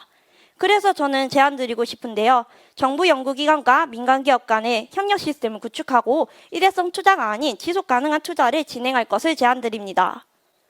저희 발표를 들어주셔서 감사합니다. 네, 안녕하세요. 저는 제로 캠퍼스 플러스란 주제로 제안 발표를 진행할 김민철입니다. 여러분 혹시 제로 캠퍼스란 제도에 대해서 들어보신 적 있으신가요? 아마 그린 캠퍼스는 들어보신 분이 많을 텐데 제로 캠퍼스는 처음 들어보시는 분도 계실 것 같습니다. 제로 캠퍼스는 캠퍼스 안에서 증가해왔던 일회용품 사용량을 줄이고 다회용기 사용을 늘리고자 하는 서울시의 친환경 캠퍼스 프로젝트입니다. 현재 이 제도는 전액 서울시의 지원을 받아서 운영되고 있고 다회용기 세척과 점검, 보급과 같은 일은 외부 다회용기 업체에 의해서 위탁 운영되고 있습니다. 그런데 저는 이 제도를 살펴보면서 한 가지 아쉬운 점을 발견했습니다. 바로 이 프로젝트의 범주가 대학 캠퍼스 안으로만 설정되어 있다는 것입니다. 즉 대학교 캠퍼스 안에 있는 카페와 식당에만 이 제도가 적용되고 있습니다. 하지만 생각해보면 대학생들은 학교 가는 길에 커피를 마시거나 또는 점심시간 또 저녁시간에 배달 음식을 시켜 먹으면서 주로 캠퍼스 밖에 있는 일회용품을 캠퍼스 안으로 가져와 버리곤 합니다. 즉 대다수의 일회용기는 캠퍼스 밖에서 유입되고 있다는 것입니다. 실제로 이 제로 캠퍼스를 운영하고 있는 서울시 자원순환과에서도 이 제로 캠퍼스를 시행 중인 대학에서도 캠퍼스 밖에서 유입되고 있는 일회용기에 관한 피드백이 있었다라고 말을 하였습니다. 그래서 저는 기존에 캠퍼스 안으로만 설정하고 있었던 이 제로 캠퍼스 제도를 캠퍼스 밖까지 확장하는 제로 캠퍼스 플러스 제도를 제안하고자 합니다. 이 제로 캠퍼스 플러스 제도는 다음과 같은 기대 효과를 가져올 수 있는데요. 먼저 대학 인근까지 다회용기 사용을 확장함으로써 일회용품 사용량을 확실히 줄일 수 있고 다회용기 사용량을 늘릴 수가 있습니다. 또 뿐만 아니라 MZ세대인 대학생들이 실질적으로 이 다회용기 사용에 참여함으로써 친환경 문화가 더 많이 전파될 수 있다는 효과가 있습니다. 하지만 반대로 이 제로 캠퍼스 플러스 제도가 더욱더 안정적이고 또 꾸준하게 진행되기 위해서는 다음과 같은 4가지 사안이 보완되어야 한다고 생각합니다. 먼저 다회용기 회전율을 높게 유지할 수 있는 방안이 필요하고, 또 소수의 인원이 단기적으로 참여하는 것이 아니라 다수의 인원이 꾸준히 참여할 수 있는 방안이 필요합니다. 또 캠퍼스 인근 사업자들도 이 프로젝트에 자발적으로 참여할 수 있는 방안을 마련해야 하고요. 또 이 사업을 어느 사업장까지 적용하느냐에 대한 고민도 반드시 해야만 합니다. 그래서 저는 이 4가지 보완점을 또 보완할 수 있는 4가지 세부 제안을 제안하고자 합니다. 다회용기 보증금 제도와 대학생 할인 제도, 사업자 감세 혜택과 또 사업 대상 선정 과정 데이터화입니다. 먼저 다회용기 회전율을 유지하는 방안으로는 다회용기 보증금 제도로 이 내용을 성취할 수 있습니다. 다회용기 각각의 QR코드를 인쇄하고 다회용기 반출입 시 QR코드를 스캔하여 전산에 등록합니다. 그리고 그 반출입 시 이제 소비자는 보증금을 지불했다가 다회용기를 반납할 때 그 보증금을 돌려받는 내용입니다. 실제로 독일 프라이부르크시 다회용컵 사업과 또 서울시에서 진행하고 있는 다회용컵 사업에서 이 보증금 제도를 병행하였을 때 반납률이 약 80% 이상을 선회하고 있는 그런 선례를 찾아볼 수가 있습니다. 그리고 많은 학생들을 참여할 수 있게 하는 방법으로는 대학생 할인 제도가 있습니다. 다회용컵 또는 다회용기 사용 시 학생증을 스캔하고 또 그것을 전산에 등록하여서 멤버십에 도입해서 학생들에게 할인을 주는 제도입니다. 이 할인 제도는 학생들이 많이 사용하는 배달 플랫폼 또는 대학 내 생활협동조합과 연계하면 더욱더 많은 학생들의 참여를 이끌어낼 수 있습니다. 다음으로 사업자 감세 혜택에 대한 부분인데요. 사실 기존 제도도 그렇지만 이 사업자들에게 돌아가는 혜택이 많이 없었습니다. 배달 플랫폼과 학생들 또 대학 캠퍼스는 보시는 바와 같은 기대 효과를 얻을 수가 있었지만 정작 이 제도에 도움이 필요한 사업자들에게 돌아가는 혜택이 별로 없다고 판단하였습니다. 그래서 저는 다음과 같이 사업자들을 대상으로 한 감세 혜택을 제안하고자 합니다. 지방정부와 연계하여서 일부 지방세를 감면하는 등의 혜택을 주어서 사업자들도 자발적으로 이 프로젝트에 동참할 수 있도록 하는 것입니다. 그러기 위해서는 지자체의 환경부서에서 이 사업을 주관하지만 감세에 따른 추가 예산 집행 및 또 관리 감독은 중앙정부의 환경부에서 진행하는 것으로서 제안드립니다. 네 번째로 사업 대상 선정 과정 데이터화입니다. 실제로 작년 2022년 12월에 이런 뉴스가 보도된 적이 있었는데요. 제주 지역 내 카페 일회용품 보증금 제도가 시행이 되었는데 이때 어느 범주까지 이 제도를 설정하느냐에 대한 충분한 논의가 진행되지 않아서 몸살을 앓는다는 그런 뉴스가 보도된 적이 있었습니다. 그래서 저는 실제로 서울시 자원순환과에서도 이 제로 캠퍼스를 확장하는 것에 대해서 생각을 해봤지만 이 제도를 어디까지 확장하느냐, 어디까지 설정해야 되느냐에 대한 고민이 있었다라고 합니다. 그래서 저는 다음과 같이 캠퍼스 일정 반경 내에 있는 식음료점과 또 대학생들이 많이 사용하는 배달 플랫폼에서 대학생 고객들의 주요 주문지를 데이터화해서 그 내용들을 사업 대상으로 선정하는 것을 제안드립니다. 앞서 말씀드린 제로 캠퍼스 플러스 제도와 또 4가지 세부 제안이 올바르게 정착되고 잘 시행이 되게 된다면 최종적으로 다음과 같은 기대 효과를 얻을 수가 있습니다. 먼저는 각 분야로 다양한 분야로 진출하게 될 대학생 환경 활동가를 양성할 수 있고 또 뿐만 아니라 다회용기 산업의 확장을 불러일으킬 수 있습니다. 대학생들이 다양한 산업에 진출함으로써 각각의 위치에서 환경 활동을 진행할 수 있는 많은 활동가가 양성될 수 있고 뿐만 아니라 다회용기 산업이 현재는 지금 강남 3구에만 진행되고 있는데 서울시 전체로 또 전국으로 더 나아가서 해외로까지 진출하여서 전 세계적인 다회용기 사용을 이끌어낼 수 있을 것입니다. 그래서 우리가 원하는 넷제로를 달성할 수 있게 될 것입니다. 네, 부족하지만 이렇게 제안 발표를 또 경청해 주신 여러분께 감사드립니다. 안녕하세요. 제로이스샵 역할의 재발견과 순환경제 커뮤니티에 대해 발표할 권용욱입니다. 목차는 문제의식, 해결 방안 구체화 순서로 발표하겠습니다. 먼저 2018년 OECD에 따르면 대한민국의 분리수거율은 재활용률은 62%로 OECD 국가 중 2위를 기록했습니다. 그러나 같은 해에 이런 나라에서 쓰레기 선별업체에서 쓰레기를 수거해가지 않겠다고 했던 2018 쓰레기 대란이 있었습니다. 올바르게 분리수거되지 않은 쓰레기들이 쓰레기 선별업체로 들어오면서 쓰레기 선별업체 인건비는 상승하고 또한 재활용의 원료가 될 쓰레기들의 가격은 하락하여 쓰레기를 수거하면 수거할수록 적자를 보았기 때문입니다. 오늘 저는 우리나라 이런 분리수거율의 맹점과 그리고 어떤 솔루션을 통해 어떻게 그리고 왜 개선해야 하는지에 대해 말씀드리고자 합니다. 다음은 국내 쓰레기 순환 경제 메커니즘입니다. 원래 원형으로 돼 있던 걸 가로로 펴놨습니다. 이걸 보시게 되면 아래에는 각 단계들에 대한 주체들을 기준으로 다시 도식을 만들어 보았습니다.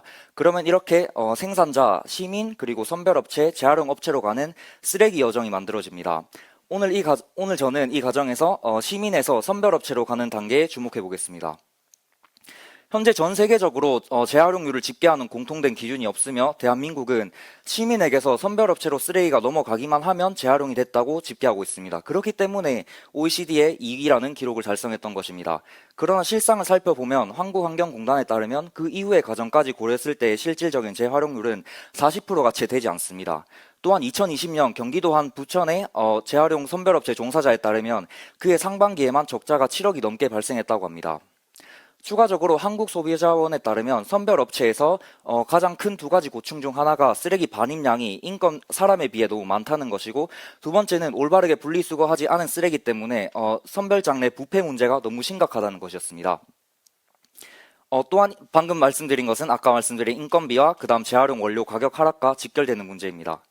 저는 이 해결의 실마리를 제로이스트 샵에서 찾았습니다. 사람들이 단순히 어쩌다가 방문하는 제로이스트 샵이 아니라 그 쓰레기 수거 거점으로서 사람들이 쓰레기 선별 단계에서 비용을 감축함으로써 그 감축분에 대한 리워드를 시민들에게 지급하여 시민들의 일상생활의 행동을 유도해보고자 합니다.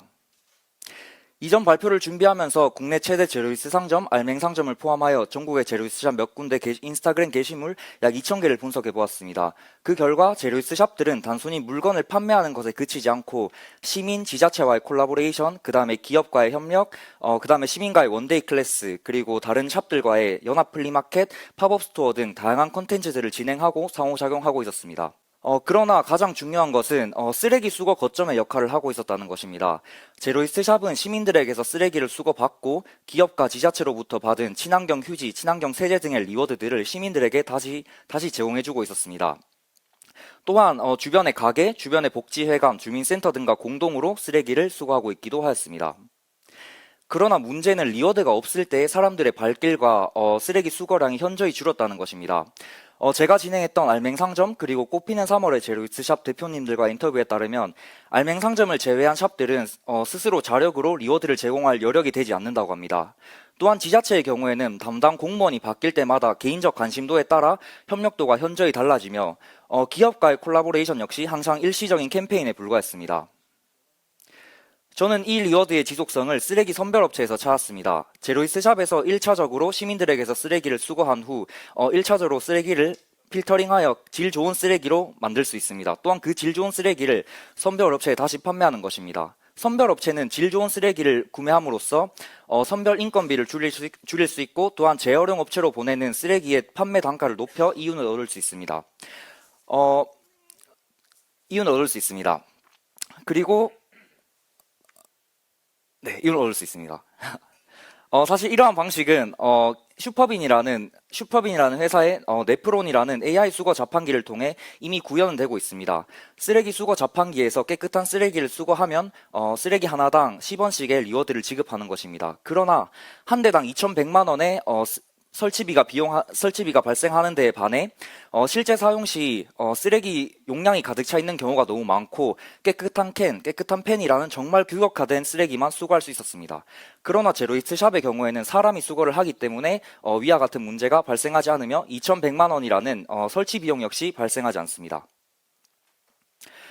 마지막으로 최종적으로 이렇게 쓰레기와 리워드의 교환이 발생하는 커뮤니티를 형성하여 오른쪽과 같이 문제를 개선할 수 있습니다. 시민들의 경우에는 기존과 같이 이벤트를 참여하기 위해서 SNS, 제로이스 샵의 블로그 등을 일일이 다 찾아보지 않아도 됩니다. 제로이스 샵의 경우에는 기존에는 사람들의 수요가 불안정하기 때문에 알맹 상점을 제외하고는 모든 제로이스 샵들이 도매가가 아니라 소매가로 물건을 공급받고 있었고 이는 사실 운영상의 가장 치명적인 문제 중 하나였습니다. 그러나 커뮤니티에서 다른 샵들과의 네트워킹을 통해 공동으로 물건을 구매하게 되면 보다 조금 더 저렴한 가격에 공급업체에서 물건을 공급받을 수 있습니다.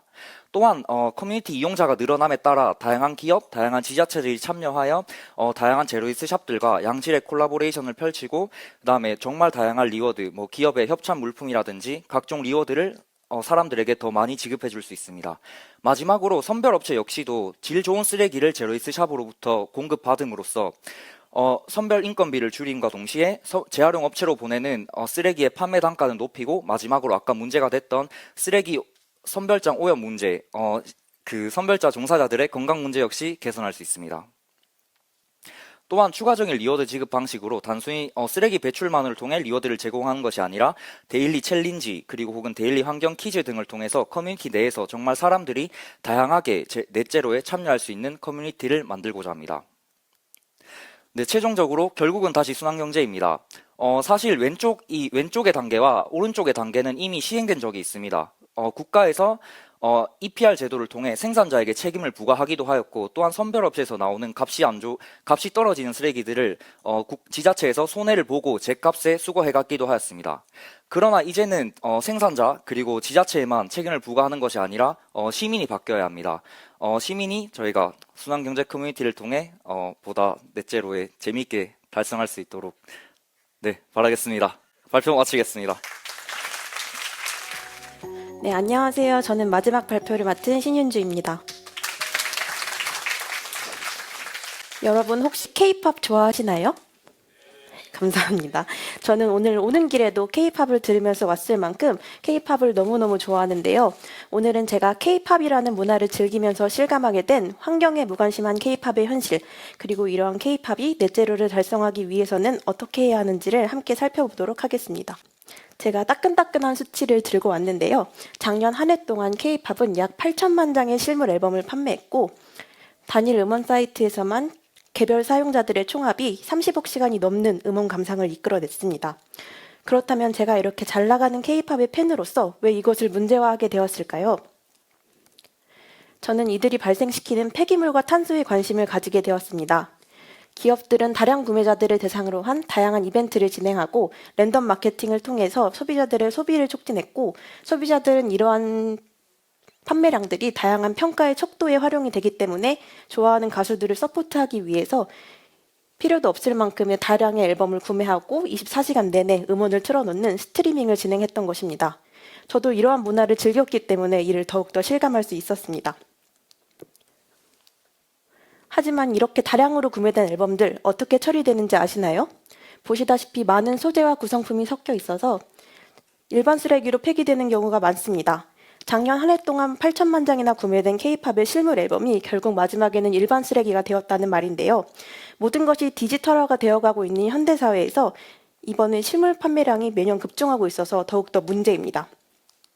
그리고 음원 감상을 하게 되면 이 시간 동안 음원 사이트에 데이터 센터가 가동되게 되는데요. 해외 음원 사이트들은 100% 재생에너지를 활용한 음원 사이트들이 존재하는 반면 국내 음원 사이트들은 여전히 화석연료를 사용하고 있어 그 탄소 배출량이 오히려 실물 앨범보다도 많을 수 있다는 것입니다. 이런 폐기물에 대한 현행 규제는 EPR 제도뿐입니다. 하지만 EPR 제도는 보시다시피 부담금이 낮고 출고량 기준이 높아서 기업 입장에서는 마음껏 폐기물을 생산하고 부담금을 내더라도 이익이 훨씬 큽니다. 전혀 경고의 역할을 하지 못하고 있는 건데요. 그렇다고 해서 K-팝 업계가 아예 환경에 관심이 없지는 않습니다. 실물 앨범에서 비롯되는 폐기물의 양을 감소시키기 위해서 크기를 축소하거나 친환경 소재를 활용하는 등 다양한 친환경이라고 주장하는 앨범들을 발매하기 시작했습니다. 하지만 이가 원래 실물 앨범을 대체하지 않고 원래 발매되던 앨범들에 점점 다양한 친환경 옵션이 추가되어 다양한 버전의 친환경 앨범들이 동시에 발매되는 기이한 현상이 일어났습니다. 폐기물이 줄어들지는 못하고 오히려 총량이 증가했습니다. 그래서 제가 K-팝이 넷제로를 달성할 수 있는 방법을 좀 떠올려 봤는데요. 다음과 같습니다. 먼저 실물 앨범의 폐기물의 양을 줄이기 위해 온라인 플랫폼으로 앨범을 발매하는 건데요. 펀딩 형식으로 아티스트에게 투자하면 모든 활동을 온라인으로 즐길 수 있게 되는 것입니다. 물론 기업 입장에서도 이러한 판매량을 전과 같이 인정받을 수 있어야 정당하겠죠. 다음으로는 조금 더 단기간 내에 실현 가능한 제안인데요. 만약 실물 앨범을 발매해야 한다면 재활용을 용이하게 해야 합니다. 한 소재로만 이루어진 앨범을 발매하고 다음과 같이 분리수거 안내문을 필수로 기재하게 해야 합니다. 또 전혀 타격이 되고 있지 않은 EPR 제도에 더해 기업이 직접 나서야 한다고 생각하는데요. 소비자들이 직접 폐기하려는 앨범을 직접 회수하여서 업사이클링 캠페인을 진행해야 합니다. 또 소비자들에게 선택권을 부여하는 것 또한 고려해 볼 수 있는데요. 예를 들어 만약 10장의 앨범을 구매했다면 한 장만 받아볼 것을 결정하고 나머지는 판매량으로만 집계를 해서 불필요한 쓰레기를 줄일 수 있습니다. 다음으로는 기업들이 환경을 고려하지 않는 이유가 안 해도 잘 팔리기 때문이라고 생각합니다. 그래서 이러한 기업들을 움직이기 위해서는 경제적 유인책이 있어야 한다고 생각하는데요. 여태까지의 시상식 기준에 앨범 판매량이나 음원 순위 등이 포함이 되었다면 이제는 친환경성을 보아야 합니다. 각 기업이 ESG 등급을 뛰어넘는 경영을 하였는가 또는 친환경 소재로만 이루어진 앨범만을 발매하였는가 등을 평가할 수 있는데요. 기업 K-팝 업계 홈페이지에 들어가게 되면 ESG 보고서를 거의 찾아보기가 힘든 만큼 큰 변화를 이끌어낼 수 있을 것으로 생각합니다. 마지막으로 K-팝을 향유하는 집단의 특성을 고려한 제언입니다. K-팝 팬덤은 자신이 좋아하는 가수가 속한 기업 그리고 그들이 속한 팬덤이라는 집단에 대한 충성도와 애정도가 굉장히 높습니다. 그리고 구매 단계에서 다른 상품과 달리 자신이 좋아하는 가수의 앨범보다 타 가수의 앨범이 더 싸다고 해서 이를 구매하는 경우는 거의 없습니다. 그 가수와 기업에 대한 앨범의 지속적인 구매 행태를 보이는데요. 그렇기에 각 기업의 생산 활동과 그 변화 과정을 가장 잘 비교할 수 있다고 생각합니다. 이러한 의견을 모아 기업에 전달할 수 있는데요. 저는 이러한 측면 중에서 환경에 집중하고 싶은 겁니다. 그럼 기업의 입장에서도 충성 고객들을 잃지 않기 위한 피드백을 받아볼 수 있는 소중한 기회로서 활용할 수 있을 것입니다. 한국을 넘어서 전 세계에서 인기를 얻고 있는 K-팝, 우리의 미래를 위협하면서까지도 온전한 취미생활로 남기는 힘들어 보입니다. 전 세계가 넷제로로 나아가고 있는 지금 K-팝이라고 예외가 될 수는 없습니다. 다음은 발표를 준비하며 참고한 문헌들입니다. 이것으로 발표 마치겠습니다. 감사합니다. 네, 이렇게 해서 총 7분의 발표를 다 들어봤는데요. 정말 어디 하나 빠지지 않는 훌륭한 제안들이었던 것 같습니다. 다시 한번 7명의 발표자들에게 큰 박수 부탁드립니다. 네, 이어지는 순서는 여러분들이 기다리시던 퀴즈톡 시간입니다. 네, 그럼 바로 온라인 퀴즈를 진행해 보도록 하겠습니다. 여러분 모두 기후환경 리더 양성과정 2기 활동 내용으로 출제되었고요. 처음 세 문제는 설문이기 때문에 여유를 가지고 풀어주셔도 됩니다. 근데 네 번째 문제부터는 점수가 들어가고 누가 더 빨리 풀었느냐에 따라 더 높은 배점을 받게 되기 때문에 참고해서 신속 정확하게 풀어주시면 되겠습니다. 그리고 1, 2, 3등에게는 진짜 야물딱진 상품 드릴 예정이니까요. 모두 신속 정확하게 참여해 주시기 바랍니다. 네, 그러면 이 퀴즈 프로그램에 아직 익숙하지 않으신 분들도 있을 것 같아서 첫 문제는 예시 문제로 함께 풀어보도록 하겠습니다. 그러면 시작하도록 하겠습니다. 네, 첫 번째 예시 문제입니다. 1. 2022년을 한 단어로 표현한다면 나에게 2022년 한 해는 어땠는지 한 단어로 적어주시면 되겠습니다. 네, 키워드 10초 남았습니다.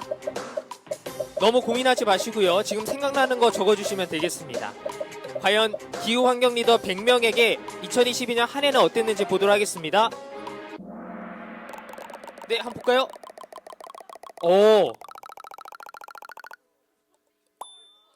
굿!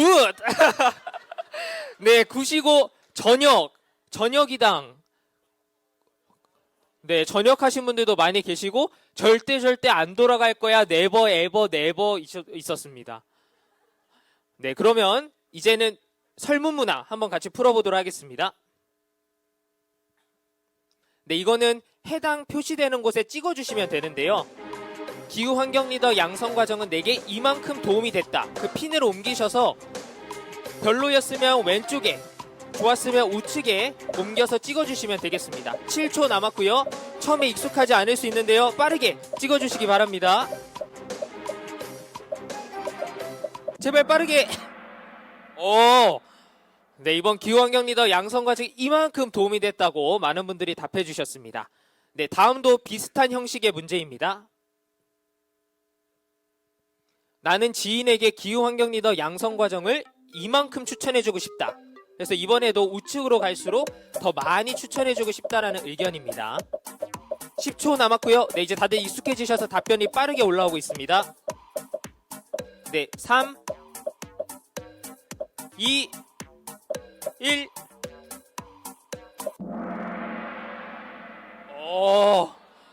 네, 정말 많은 분들이 또 다른 지인분들께도 기후환경 리더 양성 과정을 추천해주고 싶다라고 답해 주셨습니다. 다음부터는 하나 더 설문문항 풀어보도록 하겠습니다. 네, 이번 것도 설문이기 때문에 여유를 가지셔도 돼요. 점수 없습니다. 나의 최애 기후환경 리더 양성 과정 활동은 복수기 때문에 여러 개 선택해 주셔도 됩니다.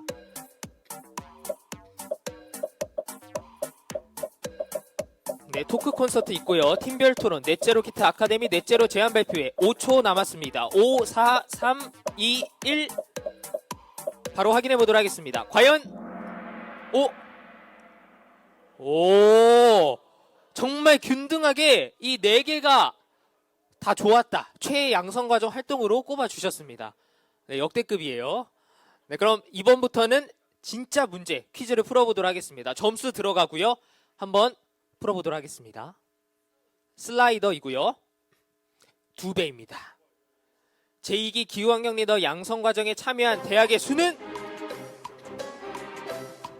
그 슬라이더로 옮겨서 맞춰주시면 돼요. 본인이 생각하는 숫자에. 아까 제가 성과 보고 때도 말씀드렸고요. 8초 남았습니다. 그냥 찍어요, 여러분. 모르겠으면.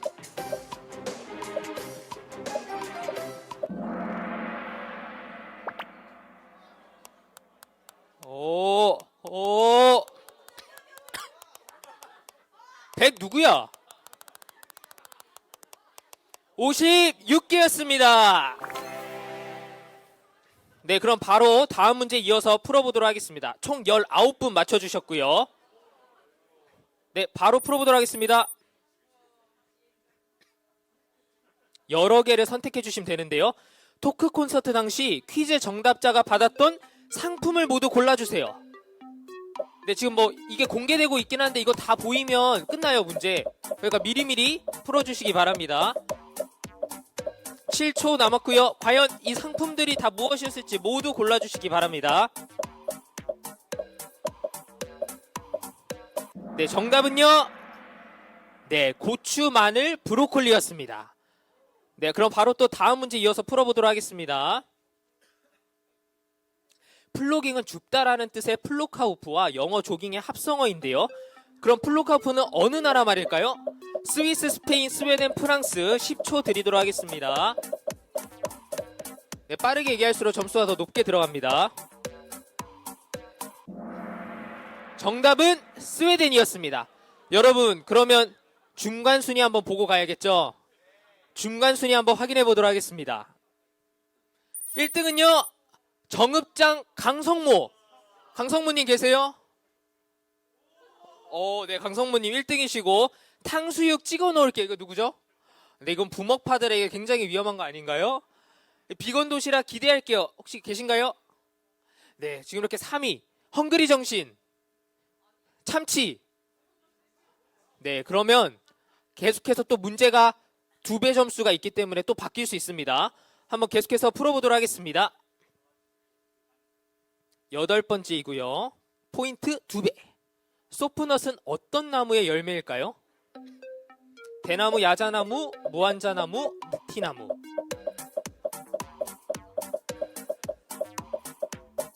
10초 남았고요. 여러분 이 그림 보면 좀 뭔가 아시겠죠? 네, 그냥 근데 나무가 맞긴 해요. 이 나무 중에 하나긴 해요. 네, 정답은 무한자나무였습니다. 야자나무? 야자나무는 코코넛입니다, 여러분. 네, 그러면 계속해서 다음 문제 또 풀어보도록 하겠습니다. 답변을 입력해 주시면 되는데요. 포인트 2배입니다. 더 셀더스에서 셀더스의 영어 스펠링은 무엇일까요? 대소문자 구분 없습니다. 뭘로 입력하셔든 다 점수로 입력이 됩니다. 빠르게 올라가고 있어요. 그래도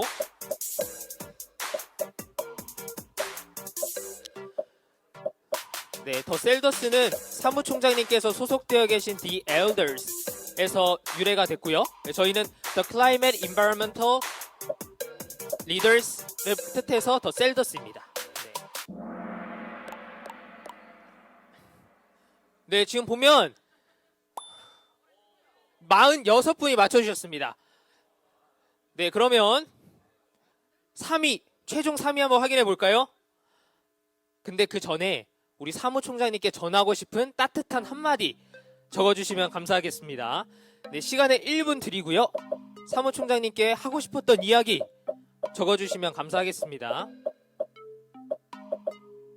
그동안 하고 싶었지만 차마 용기가 안 나 전하지 못했던 그런 말들, 지금이 기회입니다, 여러분들. 사랑합니다, 사랑합니다. 감사합니다. 많은 영감 주셔서 감사합니다. 당신은 지구를 지키는 히어로입니다. 직접 만나뵙게 되어서 영광이었습니다. 무슨 노래 듣고 계시나요? 이런 질문도 있습니다. 대한민국의 자랑 월드 클래스. 총장님 좋은 기회 주셔서 감사합니다. 하트 100만 개. 좋은 기회 마련해 주셔서 감사합니다. 앞으로도 환경을 열심히 노력하겠습니다. 밥 주세요. 배고파요. 이거 누구예요? 그리고 이게 총장님, 과장님 이쁘신 것 같아요. 누가 이쁘다라는 의미인지. 네, 정말 많은 분들께서 또 귀한 자리에 불러주셔서 감사하다라고 의견을 남겨주셨습니다. 그리고 감기 조심하세요. 네, 감기 조심하세요라는 의견도 있었고, 항상 SDGs에 대해 생각해 주셔서 감사합니다. 그리고 저희에게 하루라는 귀한 시간을 내주셔서 감사하다라는 의견도 있었습니다. 네, 그러면 훈훈해졌는데요, 분위기가. 근데 최종 3위를 한번 확인해 보도록 하겠습니다.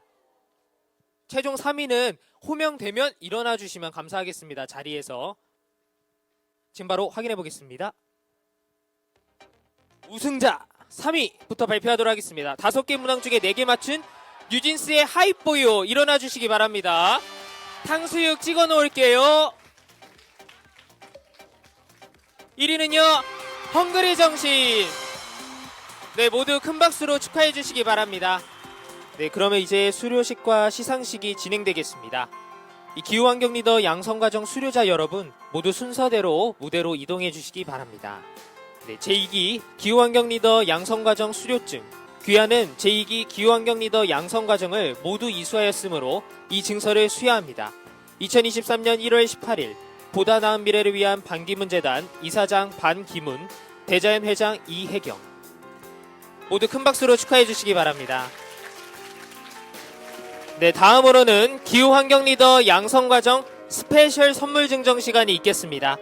스페셜 선물은 커뮤니케이션 우수자 3명과 넷째로 실천 우수자 3명, 그리고 오늘 퀴즈톡 상위 3명에게 수여됩니다. 상품은 반기문 사무총장님의 개강식 메시지가 담긴 반기문 쿠션이며 반기문 사무총장님께서 직접 전달해 주시겠습니다. 네, 그럼 다음으로 제2기 기후환경 리더 양성과정 종합 우수자 시상이 있겠습니다. 시상은 대상 1명, 최우수상 1명, 우수상 2명, 그리고 장려상 3명입니다. 다음은 제2기 기후환경 리더 양성과정 학생들을 위해 반기문 사무총장님께서 총평을 해주시는 시간을 갖도록 하겠습니다. 모두 큰 박수로 맞아주시기 바랍니다.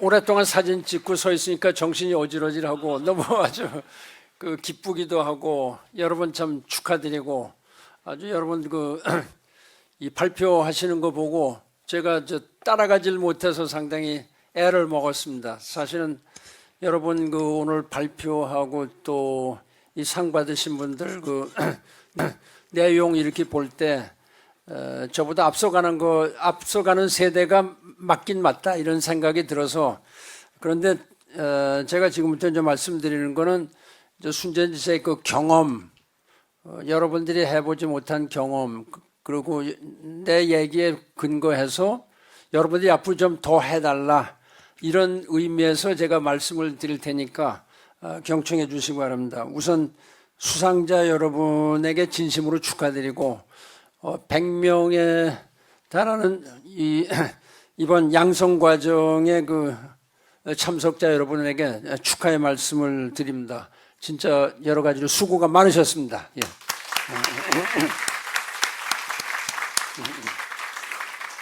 오늘 사실은 모든 게 경쟁이다 보니까 100명한테 다 상을 줬으면 좋은데 그러면 또 상의 의미도 없고 그 상을 못 받으셨다고 해서 여러분들이 절대 그렇게 뭐 못했다 이거는 아닙니다. 이거 어차피 뭐 마라톤이나 100m 이렇게 뛰는 것도 보면 결국은 조금 더 잘 뛴 그 0.001초 차이 뭐 이런 건데 그걸 가지고 이제 상을 주고 못 받고 뭐 이런 건데 여러분 그 기분 나빠하시지 말고 여러분 뭐 다 그 상 받아서 아주 마땅한 이런 분들이다 이렇게 생각을 합니다. 하여튼 내용이 모두 다 탁월했다.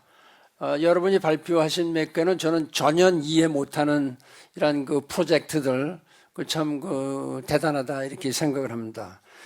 그 여러분은 이제 젊으니까 지금 별로 시간이 중요하다 이렇게 생각을 안 하는 것 같아요. 그런데 나는 지금 거의 80이 돼 가니까 시간이 중요하죠. 사실은 보통 지나간 시간을 이렇게 보면은 후회롭죠. 그러니까 여러분 그런 걸 잘 좀 염두에 두고 시간을 선용하기 바랍니다. 흔히들 시간을 그 화살 쏜 거나 마찬가지다. 한문으로 얘기할 때 광음여시. 그러니까 세월의 흐름이 화살처럼 빨리 지나간다. 막 이런 뜻이죠. 그러니까 그걸 잡을 수가 없죠. 한번 지나간 화살은 못 잡는데 여러분 저도 열심히 공부하고 꽤 열심히 일하고 이제까지 왔다 그런데 후회가 많이 돼. 내가 그때 조금 덜 놀고 좀 더 했으면 이런 생각이 드는데 아마 여러분 그 부지불식간의 시간은 가는 겁니다. 그러니까 여러분 잘 이해를 이렇게 해주시고 그 작년 9월 19일 바로 여기서 여러분과 이제 기후 도원 결의 같은 걸 이렇게 했죠. 개강식을 했는데 벌써 4개월이 지나가서 수료식을 갖게 되고 그 사이에 또 해도 바뀌어서 2022가 2023년이 됐죠. 그래서 2년이 지나간 것 같습니다. 여러간 해수로는 여러분께서 그 2020년은 어떤 해였는지 잘 모르겠습니다만은 여하간 하여튼 저한테는 상당히 자랑스럽고 보람 있는 해였다. 후배들을 위해서 기후 변화에 대해서 조금이라도 더 같이 대화를 할 수 있는 시간이 있었다. 이런 점을 저는 그 보람이 있다 이렇게 생각을 하는 겁니다. 그리고 그 모든 게 여러분들의 그 덕분이다 이렇게 생각을 합니다. 저는 그 이 기후 환경 리더 양성 과정이 여러분들에게도 그 앞으로 더 많은 시간이 있겠지만은 참 잊지 못할 이런 과정이고 그 다음에 여러분들 아주 새까만 후배들한테 내가 그때 이런 걸 했었다라고 자랑스럽게 얘기할 수 있는 이런 그 소재가 됐으면 좋겠다 이렇게 생각을 합니다. 여러분 그런 과정에서 우리 한번 파이팅 한번 합시다. 여러분 파이팅! 파이팅! 좋습니다. 열이 좀 바짝 나죠. 하여튼 제가 연설을 많이 하는데 세계 많이 다니면서 그때마다 저기 이야기하는 한 사람이 있습니다. 그레타 툰베리라고 여러분 잘 알죠. 스웨덴의 그때 당시에 16살인데 지금은 19살쯤 됐겠죠. 지금 그 기후 환경이라든지 어떤 이 패션이라든지 이런 거는 대단하다. 2019년이니까 3년 전이죠. 사실은 만으로 따지면 3년 반 전에 유엔 총회에 가서 내가 이제 앉아 있었는데 그때 그 사무총장, 내 후임자죠. 사무총장하고 그레타 툰베리 둘이 여기 여러분들이 전부 다 여기 뭐 대통령이다 이렇게 문재인 대통령 뭐 이런 분들도 다 앉아 계시는데 거기서 얘기를 하는데 내가 보고 아주 그냥 그 느끼는 게 아주 많았죠. 그 16살 먹은 소녀가 이야기를 하는 거야. 손짓을 이렇게 하면 손가락을 지면서 내가 여러분들을 절대 용서치 않겠다. I will never forgive you. 이런 식으로 다 얘기하는 겁니다. You have 당신들이 내 꿈을 갖다가 다 망쳐버렸다. You have spoiled my dreams. 이렇게 I will never forgive you. 뭐 이런 겁니다. 왜 forgive 안 하느냐? 기후변화에 대해서 당신들이 안 했으니까 지금 우리가 이렇게 고생하고 있는 거 아니냐. 그러면서 아주 그냥 뭐 불같이 뭐 호령을 하는 겁니다. 사실 여러분 앞에 우리 대통령한테 가서 한번 그렇게 한번 할 수 있어요? 하여튼 대단한 그 용기였다. 그때부터 이 그레타 툰베리 이야기가 많이 나오죠. 내가 그 소녀 두 사람을 잘 알죠. 한 사람은 말랄라 유스프자이. 그 사람은 내가 이 교육에 관한 특사로 다 임명을 해갖고 나중에 그 노벨 평화상도 받았죠. 그러니까 노벨 평화상 받은 사람으로서는 전 세계에서 역사상 가장 어린 이런 사람이죠. 툰베리도 노벨 평화상 얘기가 나오는데 너무 어리고 뭐 그래서 아마 배려가 안 됐던 것 같은데 그 두 사람을 만났던 그 기억 이런 것이 나한테 나한테도 영감을 줬고 그런 그 내가 받은 영감이나 이런 순간을 여러분께 다시 한번 내가 되돌려줘 갖고 여러분들도 그렇게 할 수 있다. 너무나 신선하고 너무나 충격적이고 너무나 아주 강렬했다. 뭐 이런 생각을 합니다. 그 상당히 부럽게 생각을 하고 그런데 그런 그 환경 리더가 나올 수 있었던 게 이제 스웨덴이라는 그런 아마 나라의 환경 그런 것도 있었지 않았나. 그러니까 그런 데에서 그런 사람이 나올 수 있지 않았나 이런 생각을 좀 했습니다. 그러면서 우리나라에서도 좀 당차게 자기 자신의 미래를 수호할 줄 아는 이런 그 환경 리더들이 나왔으면 좋겠다. 여러분들 지금 그냥 단지 이기지만은 앞으로 이 기수가 계속 가면서 많은 그런 사람들이 나올 것이다 이렇게 생각합니다.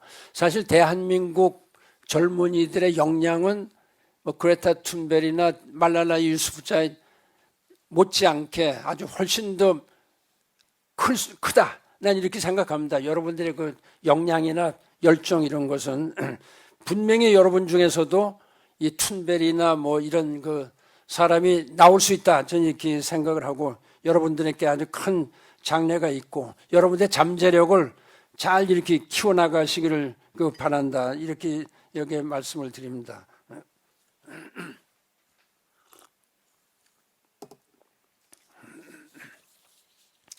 오늘 보니까 여러분들이 그 학교 시험이나 과제에 그 많이 바쁜 와중에서도 그 양성 과정에 아주 적극적으로 다 참여해 준 것 같아서 마음이 아주 뿌듯하고 진짜 고맙다는 말씀을 드립니다.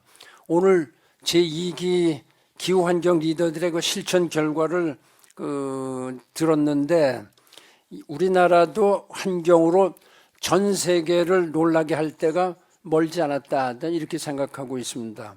대한민국이 무슨 그 K-pop, 뭐 축구, 뭐 그다음에 뭐 여러 가지 영화, 뭐 이런 데서 문화 이런 데서 많은 그 인정을 받죠. 세상을 깜짝깜짝 놀라게 하죠. 옛날에는 생각도 못했던 때죠. 요즘은 너무 그냥 당연한 것처럼 이렇게 나오니까 하여튼 몇 년 지나서 우리나라에 수만 명의 젊은 환경 리더들이 이렇게 나와서 우리나라뿐만 아니라 전 세계를 아주 그 환경 프렌들리하게 이렇게 갈 수 있는 이런 그 리더의 역할들을 해주시길 바랍니다. 그런 순간을 맞기 위해서는 여러분들이 앞으로도 자신의 잠재력을 믿고 실천하는 자세를 흔들림 없이 해줬으면 좋겠다. 기성세대가 단순히 미래 세대에게 기후변화에 대한 지식을 주입하는 그냥 크래밍하는 이런 거는 다 지나갔다. 그 어떤 지식을 그냥 막 넣는 여러분의 지금은 실천하고 있는 겁니다. 여러분들이. 그러니까 이런 그 크래밍 시스템이 아니다. 이건 여러분 자신의 그 시스템이다. 그 여러분들 흔히 그 MZ 시대, Millennials and Generation Z라고 이렇게 얘기를 하는데 이 MZ 세대라는 말이 기성세대에 그 반발하는 세대가 아니고 여러분들이 스스로 여러분들 개척을 해나가고 또 선배 세대들이 우리 같은 그 선배 세대들이 잘 못한 거를 좀 앞으로 고쳐나가는 이런 그 뜻을 갖고 있다. 저는 이렇게 생각합니다. 어떻게 보면 그 MZ 세대라는 것이 우리 사회의 잠재력을 보여주는 아주 긍정적인 그런 표현이라는 생각을 합니다. 앞으로 이 MZ 세대를 뭐 밀레니얼이다 뭐지 이렇게 하지 말고 motivated and zealous generation. 참 동기부여가 되고 말이에요. 참 욕심이 있고 이런 욕망이 있는 이런 세대로 이렇게 이름을 붙일 수도 있다. 저는 이렇게 생각을 하는데 여러분 보니까 용기 뭐 하여튼 의욕 이런 것이 넘쳐난다. 저는 이렇게 생각을 합니다. 앞으로 우리나라 그 환경을 우리나라의 환경이 세계적으로 인정받는 이런 때가 될 수 있도록 여러분 적극 노력을 해주시기 바랍니다. 오늘 이제 들으면서 이 여러 가지 이제 그 좋은 그 아이디어들을 많이 그 프레젠테이션 이렇게 하셨는데 그 전반적으로 들어보면 먼저 여러분이 환경 리더로서 생활 속에서 실천할 수 있는 이런 그 16가지 환경 활동을 넷 주제로 미션을 통해서 체득했으리라 이렇게 생각을 합니다. 보니까 저 참 이해가 잘 안 되고 따라갈 수가 없더라고요. 보니까 뭐 이 플라스틱 제품 줄이기라든지 일회용품 사용 자제 또 여러분이 진행한 넷제로 실천은 일상생활을 통해서 기후위기에 대응하는 확실한 방법입니다. 사실은 제가 그 쓰레기 얘기하면은 우리나라에 웬 그 쓰레기가 그렇게 많은지 아주 저도 그 아파트에서 이제 쓰레기를 그 맨 처음에는 제가 이제 얼굴이 너무 팔려갖고 동네에서 그냥 나가기만 하면 금방 모든 사람이 알아봐서 자꾸 우리 집사람이 절대 나가지 못하게 하고 그러는데 혼자 쓰레기를 치우는데 너무 많으니까 제가 이제 딱 마스크 쓰고 딱 이제 내려가서 그 쓰레기 분리를 이렇게 하는 분류별로 하는 겁니다. 그 많이 배웠죠. 이제 내일도 할 겁니다. 그런데 그걸 보면서 야 이게 이 많은 게 어디서 이렇게 나오느냐. 진짜 이 쓰레기 공화국이라는 얘기가 나오죠. 여러분 잘 모르시겠지만은 이 서양의 이 쓰레기들이 이렇게 많아갖고 이거를 전부 다 싸서 저 남태평양에 섬에 돈 주고 갖다 묻고 그랬었습니다. 그러다가 그게 환경단체들이 들고 일어나갖고 이제 그걸 못했죠. 그러니까 작은 나라에서 섬나라에서는 그냥 쓰레기 갖다가 딱 묻어주는데 뭐 무슨 저게 돈 받고 이렇게 하는 거죠. 그러다가 지금은 이 재생하는 방법 이런 것이 이제 나오기 시작하고 앞으로 좀 더 해야 될 거다 난 이렇게 생각합니다. 이게 쓰레기 공화국 뭐 쓰레기 지구 막 이렇게 되면 이제 곤란하거든요. 그러니까 하여튼 그런 거가 하나의 생활의 일편이지만은 환경에 아주 중요한 그 분야다. 여러분들이 실제 그 실천할 수 있는 분야다. 양성 과정을 마치면서 오늘 내가 기후 환경 리더가 되었느냐라는 이런 데 대해서 다시 한번 그 생각을 해보시고 여러분 더 이렇게 연구하고 실천하는 이런 모습을 보이기 바랍니다. 또 기후 환경 리더로서 자신의 목소리를 내는 거 이런 거가 중요하다. 저는 이렇게 생각을 합니다. 사실은 방금 전에 7가지에 대해서 7명의 이제 학생 대표가 발표가 있었는데 이 참 대단히 의미 있는 일들이다. 제가 다 이해는 잘 못했지만은 그 너무나 그 그래프 뭐 그리고 그러니까 이제 이해하기는 힘든데 여러분들이 그걸 갖다 실천할 수 있는 그 실용화할 수 있는 이런 방안을 그 강구를 해보기를 바랍니다. 여러분들이 그 대한민국 탄소 중립에 대해서 연구하고 토론하면서 수많은 그 많이 좀 허점이 있을 수도 있습니다. 그러니까 그런 걸 잘 검토를 해서 다시 대입해보고 검산해보고 이런 그 노력을 해주기를 바랍니다. 탄소 중립을 이제 2050년까지 한다고 전 세계가 발표를 했고 우리나라도 발표를 하고 입법화했죠. 그 입법으로는 2030년까지 35%를 하고 그런데 문재인 대통령 때 이걸 올려서 40% 하고 2050년까지 100% 하는 거로 다 이렇게 돼 있습니다. 탄소 중립에 대한 논의가 그 정부로부터 시작해서 지금은 기업, 시민단체, 민간 부문에 이르기까지 확대되고 있다. 이런 점을 여러분이 여러분들이 선도했기 때문에 지금 전 사회가 나가고 있다. 이렇게 생각합니다. 여러분들이 만든 제안서를 그냥 묻어두지 말고 이것이 실용화될 수 있도록 여러분들이 더 계속 노력을 해주기 바랍니다. 아까 그 셀더스라는 그런 그 아이디어도 이렇게 나오고 그랬는데 저는 지금 그 엘더스의 그 내가 부의장으로 있습니다. 그 the elders 이게 이제 우리 말로는 원로 그룹이죠. 원로 회의인데 그 지금 11명이 있습니다. 세계 11명. 만들기는 넬슨 만델라 전 사우스 아프리카 대통령이 만들었습니다. 그렇게 하고 이제 거기에 보면 카터 대통령 같은 분, 뭐 데스몬드 투투라고 그 얼마 전에 돌아가신 그분들 다 노벨 평화상 받은 대주교 뭐 이런 분들, 그다음에 이제 많은 그 전직 대통령, 전직 그 총리 뭐 이런 사람들하고 아주 환경 문제를 하는 이런 분들 이렇게 해서 11명이 지금 있습니다. 11명이 지금 있고 내가 부의장으로 이렇게 하고 있는데 셀더스를 아까 이렇게 보니까 클라이밋 인바이러먼털 리더로 다 이렇게 이제 저기 하는데 참 그 좋은 아이디어다. 금년 5월 말에 그 엘더스 11명하고 거기에 뭐 어드바이저리 보드다 뭐다 이런 사람들이 여기 와서 그 기후 변화라든지 다른 문제에 대해서 논의를 할 겁니다. 이 한국이 주체를 해서 그렇게 할 가능성이 있다. 실제로 그 환경 문제에 뛰어든 많은 청년들이 또 이 현실의 벽에 부딪히는 경우가 많이 있습니다. 사실 여러분들은 어떤 그 파워가 하나도 없고 오토리티가 없는 거죠. 그러나 그 파워나 오토리티 없다고 그렇게 하지 마시고 여러분들이 그 무슨 말랄라 유수프자이나 그레타 툰베리 같은 그런 역할을 충분히 할 수 있다. 난 이렇게 생각을 합니다. 여러분들은 지금 연령이 벌써 피선거권자는 안 되지만 선거권자죠. 여러분들이 국회의원이나 대통령, 뭐 이 지방의 시장, 군수, 도지사 이런 사람들을 뽑을 수 있는 권리가 있는 겁니다. 그래서 내가 젊은 사람들 만나면 이렇게 얘기합니다. Challenge your leaders. Challenge your leaders. 당신들의 그 지역 또 국가 지도자들의 도전을 해라.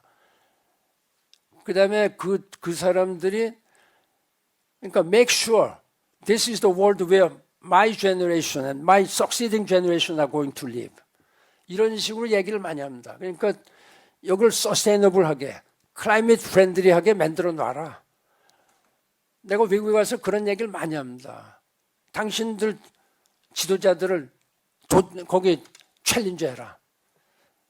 우리나라 많은 시민단체들이 정부의 일에 대해서 챌린지를 하고 있죠.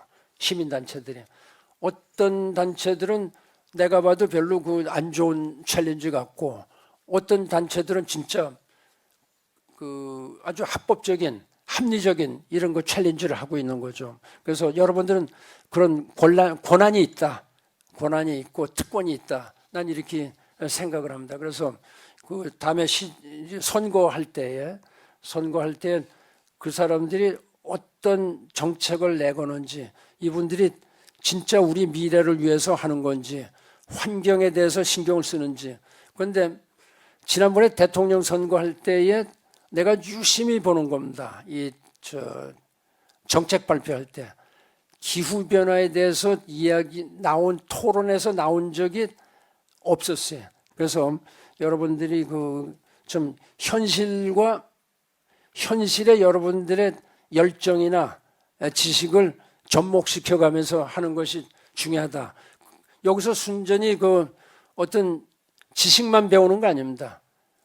어떤 모티베이션이나 여러분들의 방향, 이런 걸 갖다가 좀 해줬으면 좋겠다. 저는 이렇게 생각합니다. 그리고 여러분들이 그런 결정을 마음에 가지면 확실하게 이행을 해나가는 것이 필요하다. 기후변화를 해결하는 것은 새로운 세상을 만드는 거나 마찬가지다. 이렇게 생각합니다. 여러분 세대뿐만이 아니라 여러분의 세대 쭉 올 수 있는, 앞으로 몇만 년 갈 수 있는 세대들이 제대로 잘 살 수 있도록 해야 된다. 이런 생각을 합니다.